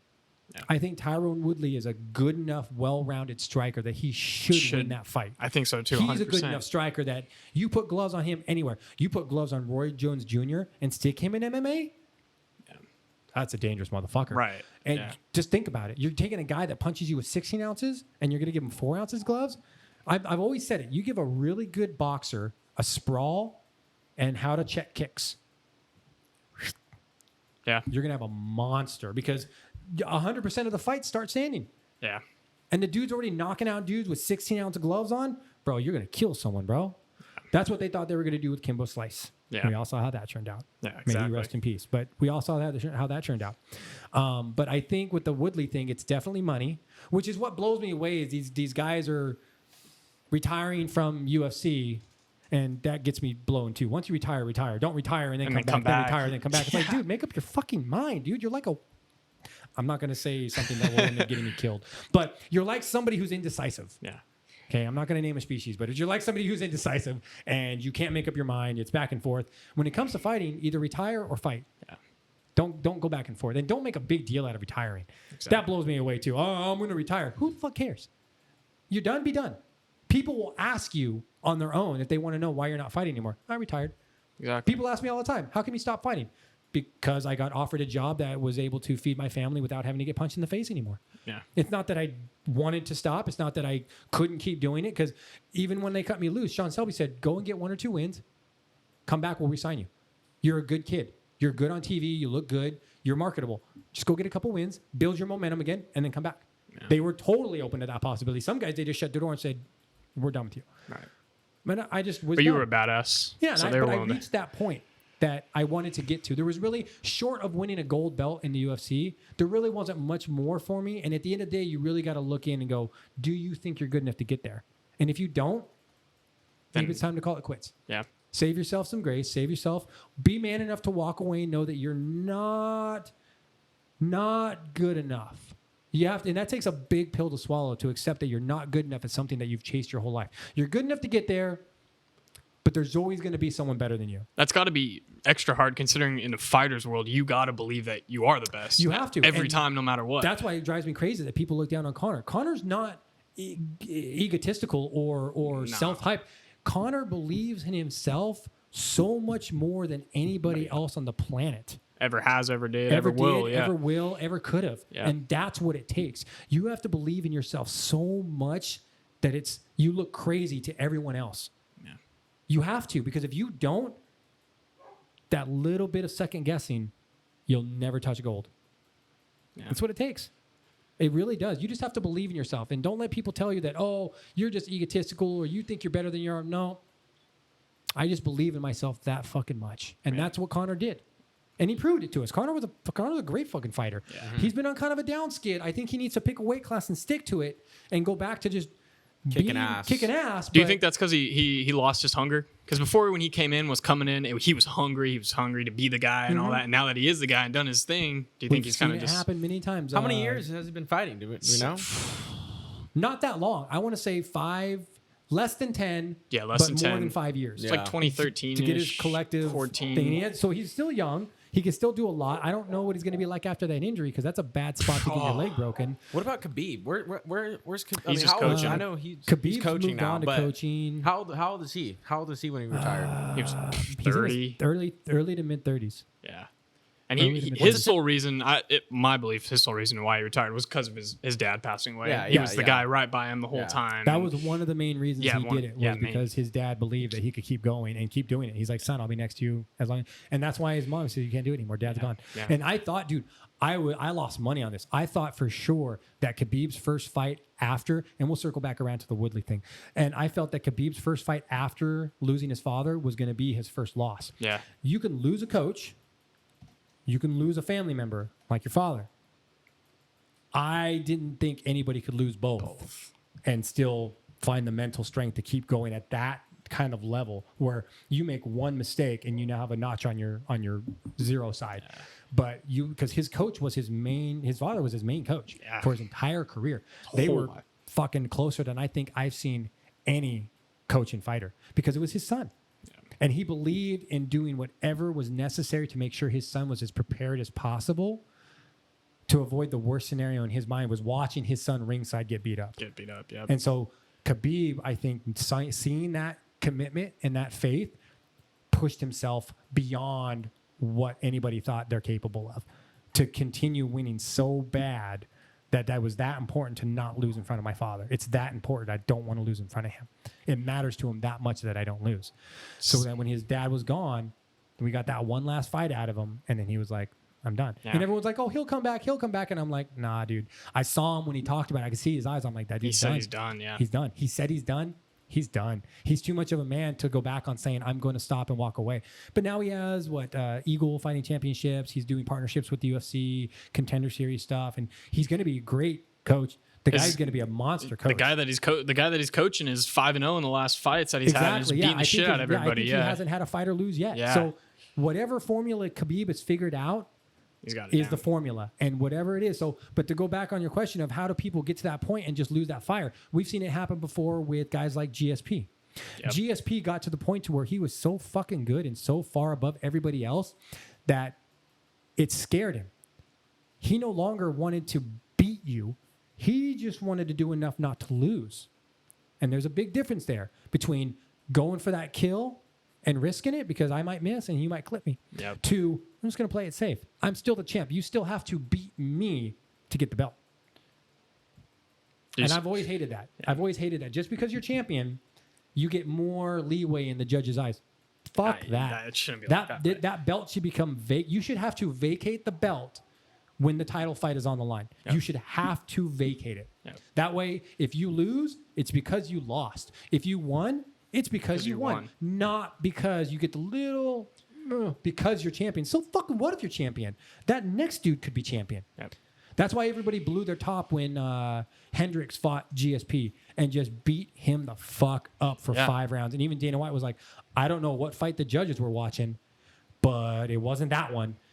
And then Hendricks just was a flash in the pan. We all saw it. It was unfortunate. I think he got a little loose in the head. I think he lost his confidence. I think people didn't give him the boost that he deserved. Yeah. But you see that. Even GSP was like, I'm going to take some time off because even GSP knew he lost that fight. Yeah. GSP knew he did not win that fight because he was afraid to lose, that he didn't try to win. And that's where that rule needs to be changed. Yeah. It's not in favor. You shouldn't be at an automatic disadvantage it's bias on the coming in, scorecards just going into the fight. You earn that title spot. And then interim belts. The fuck are those for? You have a title eliminator fight, and then you have a title fight. That's it. We don't have a champion. We got a vacant belt. Who wants it? Exactly. You fight your way up, and ranks are out of the window because they say it's an entertainment thing now. And I get that because the company that owns the UFC is no longer Zuffa. It's an entertainment-based company. They have agents. They have sports athletes. I think they represent Mark fucking Wahlberg. Oh, they don't got Zuffa anymore? It's not Zuffa. They sold it to a company called like WME or I don't know the exact name, but it's an LA-based company, but it's an entertainment-based company. So when they bought that, I go, watch. It's going to change. It's going to be like watching wrestling, but dudes really get punched. Yeah. And you've seen it happen. Look at the Yoel Romero fight. Homeboy was on a 2-fight losing streak. In what sport would you ever see this in boxing? A 2-fight losing streak, and you get a title fight. No, never. Boxing don't give a fuck who you are. You lost your last 2 fights, get in the back of the fucking line. But what happened? Give our boy Yoel a title fight, and the excuse was, oh, well, there's no one else available. Then you tell the champ, sorry. Yep. We'll pay you for your time. We'll keep you paid. We'll keep you fed, and keep training. We'll find you an opponent, somebody worthy of the title fight. Nope. Call Yoel. Get him in here. But he's on a 2-fight losing streak. Yeah. How do you get a title fight? And they're like, well, because it was an entertaining fight. So? Well, this is entertainment. No, it's not. It's fucking fighting. Yeah. The number 3 guy should be fighting the number 2 guy. The number 10 guy should not be fighting the number 2 guy because he's got a YouTube following. Look at Sugar O'Malley. If Sugar was that good, why didn't he finish off his last opponent? Yeah. I don't give a fuck how strong that guy's chin is. If you were that good of a fighter, you would have been able to put him away. And what pisses me off about that fight is they stopped in the last 29 fucking seconds. Yeah. You're going to let that dude get beat on for 3 fucking rounds, and then you're going to stop it in the last 30? That was gross. Yeah. That was gross. I would have had such a thing against that ref. I would have been like, are you out of your fucking mind? You let me get beat up for 3 rounds, and then you stop it. What if I had swung that last punch and caught him with his hand down? They robbed him of that opportunity, which I'm glad he's getting another fight to showcase his skills against somebody who's not like that. But come on. And then he goes on, but his prior fight goes, oh, I still feel undefeated because I don't think I was beat. You lost. You lost. Yeah. Own it like a man. I lost. I don't think I should have lost that last fight. I'm going to go out and destroy the next guy just to show that was a fluke. Should have been his response. Do you think? So I think Sean O'Malley's a good fighter, but you think he's more of an entertainer fighter? I think he's more of an entertaining fighter who has a lot of tattoos, colors his hair, and puts on the talkie talk show. Yep. I think when you put Sean trying to in there redo what Connor did. Yeah. Connor did. Yeah. I think if you put him in there with a guy with real striking ability, somebody who can take a punch and throw one, I think he's going to have a bad night. I really do. I think they're padding his record. I think they're handpicking his opponents. And that's the name of the game now. That's what I see, too. The day I saw them give Yoel Romero a 2-fight losing streak title fight, I said, that's it. MMA and the UFC is officially dead. You think it's because of Dana White? No. I think it's because of the organization that Zuffa It's what it's turned into, yeah. And remember, Dana White's in my mind like the president. He might act like he's the fucking Don, but he's not. Nah. At the end of the day, he's the president. But at the end of the day, he still answers to them. Really? Yeah. Yeah. He still answers to them. They own the company now, not the Fertitta brothers, which he was boys with. He was like this with the Fertitta brothers. Yeah. Now he's probably like this with the new guys. They might really like him and love him and everything because he's still the president. He's still the face. But at the end of the day, Dana White still has a boss. I don't give a fuck what you say, Dana. You still have a boss. Everybody still has a boss. And it's an entertainment-based company making the decisions now. MMA as we know it, from the dark ages, from the last 10, 15 years, it's over. It's done. Kiss it goodbye. It will no longer be based on who deserves the title shot most. It's how many followers do you have? Let me put it to you this way. When I joined the UFC, they had a contest. We're going to build you a Twitter account. We're going to verify it right here and now with Twitter employees. They had a whole seminar for us. They had Twitter employees on stage, and they said, we're going to create you an account, and we're going to that little blue checkmark thing. We're going to verify you today.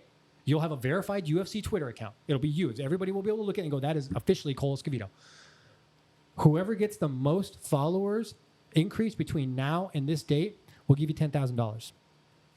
Tell me it's not based on views and likes, which of course it's a TV thing. Sell pay-per-views, put asses in seats. But the thing is, you could still do all that by offering the fights that the fans deserve to see. You're taking away from the true sport. Yeah. You're giving people, like I said, the second they bought it, I was like, watch, it's going to turn into the WWE, but with fighting, with real fighting. The fights won't make any sense, but they'll be entertaining, I guess. Yeah. I'm yet to be entertained because when I watched these UFC 263 was pretty freaking badass, right? That was what the one we watched in my upstairs living room. Was it 263 or 262? I don't remember. Headlined it? Kamara and Usman. That was 260. That was 261, I Usman think. 261? Covington? No. That was which one it was, but that one was badass. Goes to show you how viewership I've committed to it these days. I really haven't. Dude, there's been so many days that go by. Plus, the market is oversaturated. It's oversaturated. Yeah. I remember Too many fighters, are you saying? No, it was many UFC shows. 261. 261? I remember the days where we would be training that week, and we would all be talking about whose fight we were all going to get together at that weekend and watch the UFC because we hadn't had one in like a couple months. Right. We were all going to get together. We were all going to pitch in for food. We were all going to pitch in money for the pay-per-view because it was going to be fucking awesome. Yeah. Because it only came around like every month. It came around like every other month. Then it was once a month. I would have loved if they had just stayed at once a month. And now it's every week. Now it's every fucking week. There's not a weekend that goes by that there's not some UFC card somewhere. Yep. Well, you got the Ultimate Fighter. If it's That's not UFC Fight TV Night. show. You got the Yeah. Ultimate Fighter Fight show that they Night. brought back, which is a fucking failed experiment. Yes. Yeah. You've got the Contender Series. So if you have the Contender Series already, why bring back the Ultimate Fighter? Why are you doing Yeah, both? exactly. It doesn't make any sense. Don't fighters go to the Ultimate Fighter? Which one's the one where they fight and if they win, they get The a Ultimate chance? Fighter. The Ultimate Fighter. Yeah. So here's how much of how a does joke that it is. work, dude? How the fuck over a TV show? Right? Over a TV show? Yeah. Right? So, but to speak on pay about it, this goes back to the pay. Joe Lazon, and I'm sorry for throwing your name out here, bro, but it's the only example I have that I can use. Please don't be mad. I respect you. I love you. Joe Lazon fought Jens Pulver in the UFC. Knocked him out. I see him on The Ultimate Fighter after he knocked out Jens Pulver, after he was already in the UFC. And I asked him, why'd you go to the UFC? He goes, to try to get a better contract. That means that the dude who just knocked out Jens fucking Pulver, the dude that people are scared to fight. I was scared to fight him, and I fought him, and he knocked me the fuck out. He knocked him out on a pay-per-view on his first fight in the UFC, his debut. And to get a better contract, he put himself through the house. How does that make any Yeah, it sense? doesn't make any sense at all. And he's a good fighter. Yeah. He's a great fucking fighter. But to get a better paying contract, he said, "Oh, I want to go to the Ultimate Fighter because it pays because the winner gets $100,000." Yep. That tells me that your fucking contract that the UFC offered you wasn't even close. Yep. I think the contract I got was 6, 8, and 10. If you had won your fights in a row, you win your fight, you go up. You win your fight, you go up. 6, 8, and 10. What do you mean? $6,000, and then if you win the $8,000. next fight, they'll pay you $8,000. If you, but that was just like to lose. So you lose, you get 6. You win, you get 6 and 6. $6,000, $6,000. If you lose, you only get 6. You win, you'll get 12. The next one, you lose, you get 8. You win, you get 16. The next one, you lose, you get 10. You win, you get 20. And then they renegotiate. So you can, at that point, it's like you have some power. If you've won all those 3 and you've built a following, you can go, well, I would like my first fight on that contract to be 15,000 and 15. And they'll go, oh, why? Well, look at the following I have. Look at the following I've built. Look at how I won these fights. It gives you negotiating power. Now it's just like you have to be happy with whatever they give you. Because if you don't, they'll just move on to the next guy who's willing to sell his fucking soul for the dotted line. Because it's entertainment.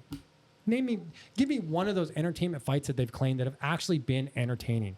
That Yoel Romero fight was a fucking snooze Yeah, fest. that was And they build it like he was going to go in there and one of them was going to get knocked the fuck out. They always Really? do. I fell asleep. Yeah. It's every UFC. Yeah. Every And UFC. the prelims, and that's what I was going to ask you. I mean, that shows kind of that it's an entertainment thing because the prelims, right? They're free. Anybody can watch them. Yeah. And usually those fights are the best fights. Oh, yeah. Oh, You'll yeah, see and blood that's on the what- canvas yeah, and wonder where the fuck did that blood come from? Oh, it was Those a are prelim prelims. fight that you never see. Their face got busted in, or something crazy, and then and then where they're paying for entertainment is where the boring fights, all these ads, everything Yeah. comes If in. the UFC just paid fighters what they were worth based on your performance, not how many followers you had. Because look, if you're winning fights, who cares how many fucking followers you have? Yeah. They'll have no choice but to watch you. Right. Yeah. Exactly. They do it with the NFL. Yeah. They don't send the most entertaining team to the Super Bowl. Oh, It's bro, just- you're like 8 and 9. You're going to the Super Bowl. No. You have to be almost undefeated to go to the Super Bowl. I don't know. Right, You could probably lose a couple games and still get there, but Yeah. you have to win almost all your games, and then you still have to win the Playoffs. You got to be good enough just to get to the playoffs, and you still have to win the playoffs. Right. So you got to prove yourself again. So it's not, yo, bro, they got Tom Brady. Well, but it's entertaining. Send him to the Super Bowl. That's not how it works. I mean, it feels like it does, but that's not how it works. He's good. Yeah. It's like, hey, who wants to go to the Super Bowl? Buccaneers, you want to go to the Super Bowl? All right, let's go to the Super Bowl. First year, went to the Super Bowl, but it's because he's good. Yeah. He's a leader. I don't care what they say about Brady. He's a leader. He gets players to want to be better players Yep. and perform better because he tells them what's at the end of the road. He goes, listen to what I tell you, and I'll get you a fucking ring. Yep. That's it. I can only imagine the fucking speeches he's given in the locker room. Oh, dude, that must be incredible. The Dude, that- motivational speeches of, look, give me 6 months. Give me 16 weeks, Yeah. and I'll give you a fucking ring. I'll give you something no one can ever take away from you. I got 5. Who wants one? Exactly. Listen to Uncle Tom. Listen to Uncle Brady. I'll get you there. But he needs the team to get behind him, because you're only as good of a quarterback as the time your offensive line gives you. Yep. And they give him seconds, which is way more. You can count it like 1,000, 2,000. By then, the guy would have already had to get the ball away from pressure. They give him up to like 4 to 5 seconds to throw the ball. Mm-hmm. That's insane. That's almost unheard of in this sport. But he gets them so motivated to do it this way that they're willing to do whatever it takes to get good enough to be better players. He makes players want to be better players. How do you get a guy that's already in the NFL making millions based on how he's been playing the game to want to be better than what he already is? You promise him a ring. I'll take you to the ship. Let's go. You want to go? Let's go. But this is what it's going to take. If not, you're gone. I don't need you. I win championships. Yeah. And I bang supermodels. I think I'm going to say for the 3rd episode in a row, iron sharpens iron. Iron sharpens right? iron. I mean, If that's you're the the best fighter in your gym, you'll never be in the UFC. And I've seen some tough gyms. You go to a gym where, let's say Fresno, for example, and you're probably one of the best guys in your gym. If you're not going up to AKA every couple of weeks in San Jose, that gym is full of monsters. Monsters. They don't want to hurt you, but they all want to be the next fucking Khabib. Right. They all want to be the next Conor, and they will fight you tooth and nail to do it. But what that does is that makes you so much better than the farm league guys you're gonna fight. If you can hold your own at a place like AKA, you're okay. Wait, what? Where is AKA? You said San American Jose? Kickboxing Academy. It's in San Jose. It is one of I would say it is probably the premier fighting gym. It's produced so many champions. That's where Khabib trained. Oh, really? It's produced so many champions that it's just, and I'm not just talking in MMA. I'm talking kickboxing, wrestling. That's where Cormier teaches and trains out of.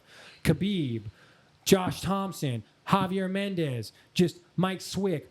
All these guys that were great fighters all came out of AKA. I'm not saying every great fighter comes out of there, But a lot but I've yet to see a bad fighter come out of AKA. I've yet to see it happen. Because if they're a bad fighter, you never hear about them because they get gobbled up by the rest.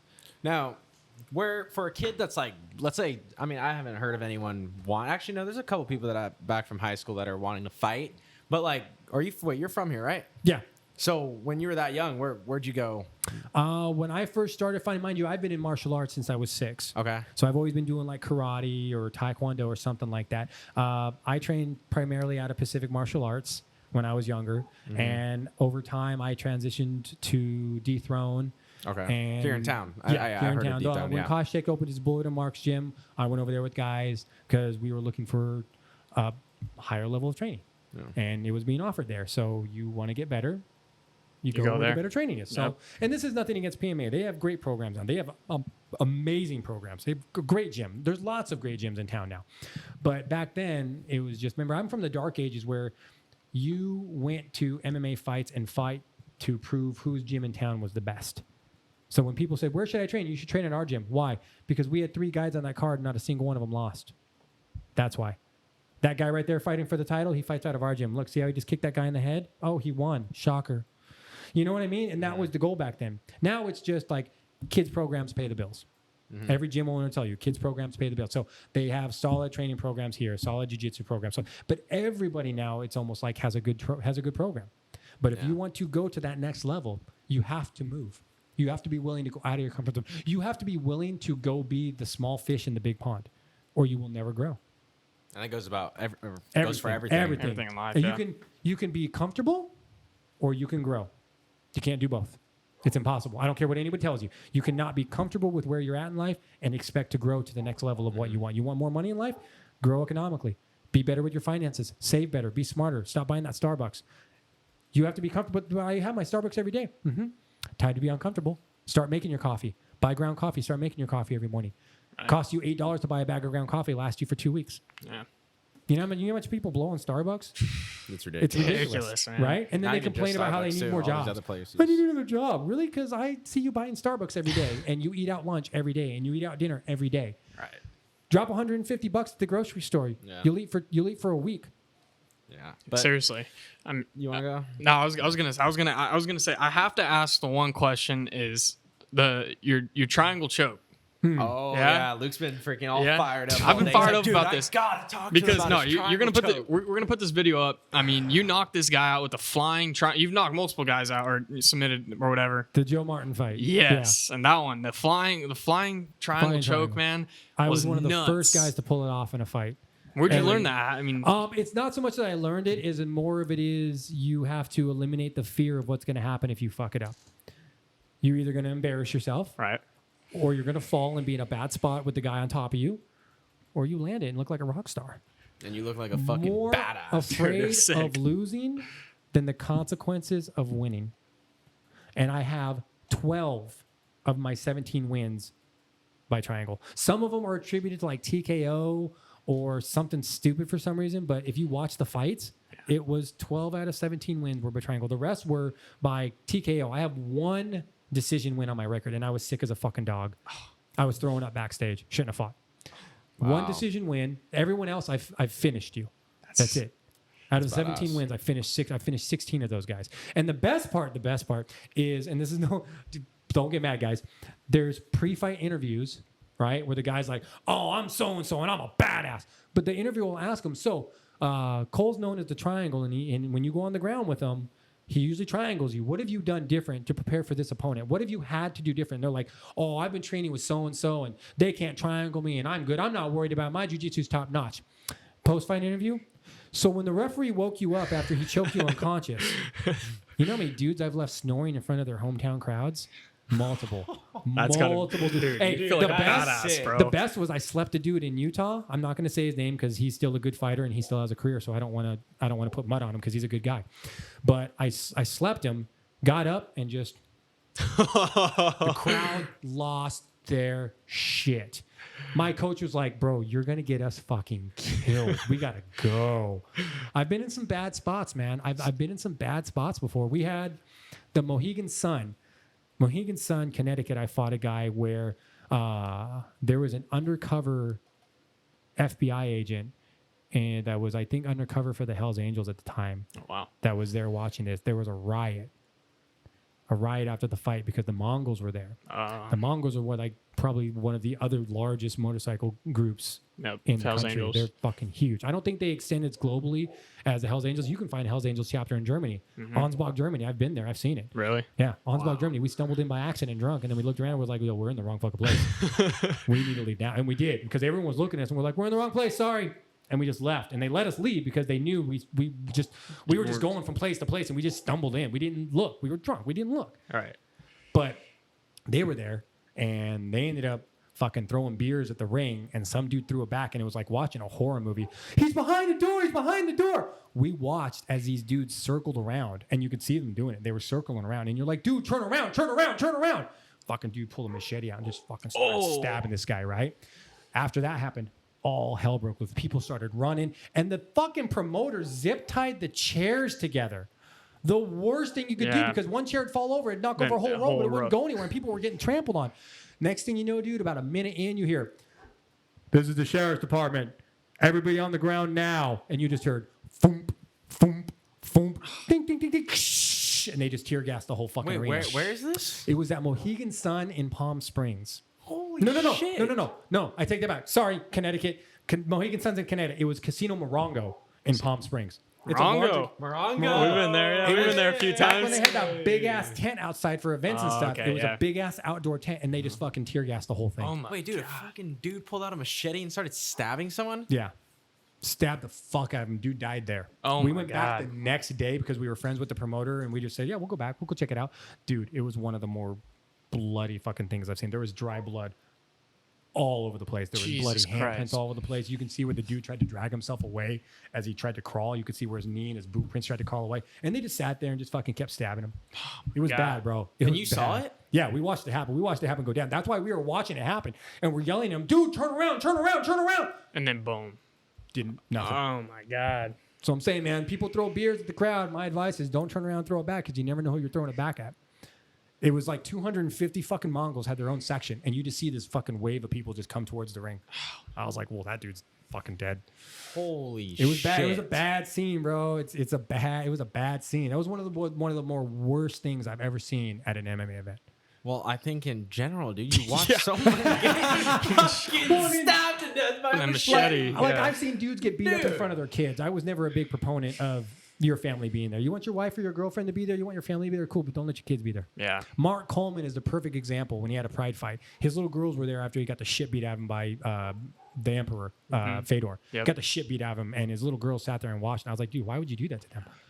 My kids always were allowed to watch the fight after. And only after they knew that dad was okay or not. And they've seen me pretty fucking hurt before. They've seen me pretty bad to where like I don't want to talk to anybody for days, and they've seen me pretty beat up. But if they want to watch dad's fight, they can watch dad's fight, but only after they've seen dad and they know how bad he's hurt and they know that he's okay. And that was it. I would never let them go to a live fight. I would take my son to fights. I'd take them to fights to watch other people fight because they liked it. It was entertaining them. It was sports. They liked it. It was something dad did. But I would never let them watch me fight live. Wouldn't do it to them because I knew how bad someone could get hurt, and I would never want my kids to watch me get hurt that bad. Yeah. So flash forward to today's time. How many kids you got? So I have one, but I have two 19-year-olds. I have my son is my son. I've known him since he was 3 months old. I ended up getting him back out of the foster care system. Oh. Long story short, his mom got on meth. He bounced from me to another family member, and then to the foster care system, and then that's when they found me. And they called me and said, hey, we've got this kid who says you're his father. We're going to go ahead and need you to come take a paternity test. And I was like, what? And I was like, I'm sure you hear this all the time, but he's not mine. But how do I get my hands on him? Bring him down. And they brought him. It was weird. And this is where I feel there's a flaw in the social system. They brought him over within 24 hours. They came and looked at my house for like 10 minutes and said, okay, he's yours. Oh, Because wow. I had no guns or drugs or anything like that. I had a job. I was a good person. Yeah. And I knew the kid. And he was like, Dad, that's my dad. I'm not his dad, but I am his dad. And he's been with me. I think I've been sleeping on a couch for like 6 years now. Who? You? Yeah. You Because I've lived in a 2-bedroom apartment, and my daughter lived with me at the time, and then he lived with me. And they're only 6 days apart in age. They're both 19. They're only 6 days apart, which is kind of cool. It gave them a brother and a sister their same age. Yeah. But they both lived with me at that time. I remember one time when he first came to live with me, before his mom freaked out and called the sheriffs because I wouldn't give him back to her. I wouldn't let her take because she was on meth. Right. And I'm like, no, I'm not going to give him to you. Wait. He's your kid? He's biologically no, but he's my son. So treat him how like my did son. they I had to take a paternity test to prove he wasn't, and then I had to file a petition with the court for adoption and guardianship with the court and stuff. It's just a paperwork process, but I've known him since he was knee high to a duck, like 3 months old. Yeah. Me and his mom dated for like 9 years, and I ended up moving out on my 30th birthday 10 years ago this Monday. I moved out because I told her I'm not going to do this, and the next day I came and took the kid. I said, he's coming with me. And she didn't fight me on it at first. She was like, yeah, he needs to be somewhere else safe. But then the drugs got to her and she demanded her kid back. And I gave the kid to grandma because she said grandma could take him. And somehow he ended up in the fucking foster care system. Don't ask me how. I don't know how you guys fucked that up. But somehow he ended up in the foster care system. And they called me and said, hey, we got this kid who says you're his father. We've been trying to find you. I'm like, okay, what do we got to do? So he's been with me. But I felt at that age, because he was like 12, 13, somewhere in that range. I felt that at that age, they each needed to have their own room, because I moved to that apartment because prior, when he was living with me, because he was living with me, he was little still. Right. It was me and my daughter in a room. They had a bunk bed. I had a bed. We all shared a room. A friend of mine was nice enough and gracious enough, and one of the good guys, Gabe, I owe you everything, bro. One of my friends was willing to give me his kid's room and have them bunk together in their room and let me have their room so that me and my kids had a place to sleep. I did that for a couple months and said, I'm going to get out of your house, bro. I'm going to give you your kids back. I got to get out of your house. This isn't fair to you, and it's not fair to the kids. Then I got an apartment. But around that time is when the mom freaked out and called the sheriffs and said, I want my kid back. And so it was just me and my daughter for a while. And then when he came to live with me, I was like, no worry, bro. You can have my room. I'll go sleep on the couch for a while. And it just, like 8 years later, still sleeping on the couch because my kids needed a room. And now my girl has a 6 and a 12-year-old of hers. The girl I'm dating that I've been with for like 2 years now, her little girls need a room. So I've still been sleeping on the couch. We're trying to slowly build our way up to getting. We don't want to pay $1,600 a month for an apartment when we can rent a house. Yeah. We can rent a house for that same much. We'd rather wait and grind You can rent it a out. house for for less than that too. You could, yeah, probably. Yeah. We just got to get the funds together and get it going. So, because like when I had the casino job, now I'm with the district. I lost like half income. I went from like 35,000 a year to like 15,000 a year. So it's been rough. And then with COVID, she lost her jobs. Everything shut down. She lost her job. So it was like one income at that point because I was still doing the school job. So it's just we're working our way back up. We'll eventually, but we want to wait for a house. We really just want to grind it out. The girls are young enough. They have a bunk bed in the room. She's 6 and 12. They're fine.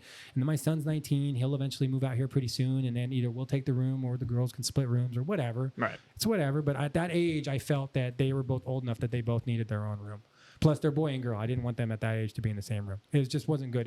It would stunt their individual growth. Yeah. And I wanted them to feel like individuals. I wanted them to feel like they had their own place, their own room, somewhere they could go that was Their place. Yeah. I wanted some personal possession for them.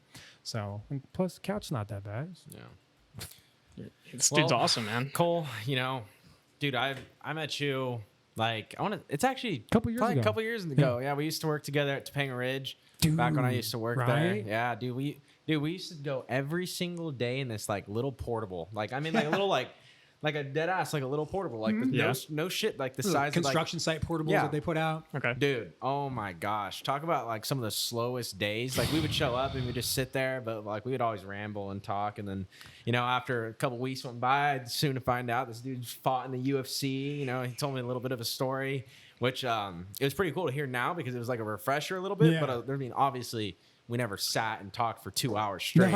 So, I mean, lucky, it was pretty man. cool, man. It was. I appreciate you coming on today. Thanks. Episode 14, Guys Being Dudes, Cole Escovedo, man. What'd you think about this one? Dude, it was awesome, man. You're Hey, great. I'm glad dude. you guys were willing to give me time on your guys' show to come on and actually shoot the shit with you guys as well. I've been watching some stuff. It's been cool. So, trust me, you guys are doing me a favor. You're giving me a chance to get out and talk and share stories and enjoy memories and stuff like that and speak politics. Give people opinions and voice and stuff like that. And I'm sure I'll get blasted online by people for my thoughts on the politics and the vaccines and all that stuff that's going on. But it is what it is. It is how I feel. And I appreciate you guys giving me a platform to discuss it freely and not have people going, no, we can't talk about that. Well, so that was the thing. We just had a conversation about it. We didn't argue about it. And that's a lot of people And can't. One of you guys could have been like, well, I don't know. I got the shot and I feel that it's this and that. I'd be like, and do you feel safer? And you'd be like, yeah. And I'd be like, exactly. Right. You feel safer. And I'm fully supportive of that. Yeah. I want people to feel safe, but not at the risk of my own body. Yeah. But all right, guys, that is Guys Being Dudes, episode 14. Thank you guys for listening and watching Guys Being Dudes. You can find us on Apple Podcasts, Spotify, and of course, if you're a visual learner, then YouTube. But guys, that was episode 14. We'll see you guys next Tuesday. Peace.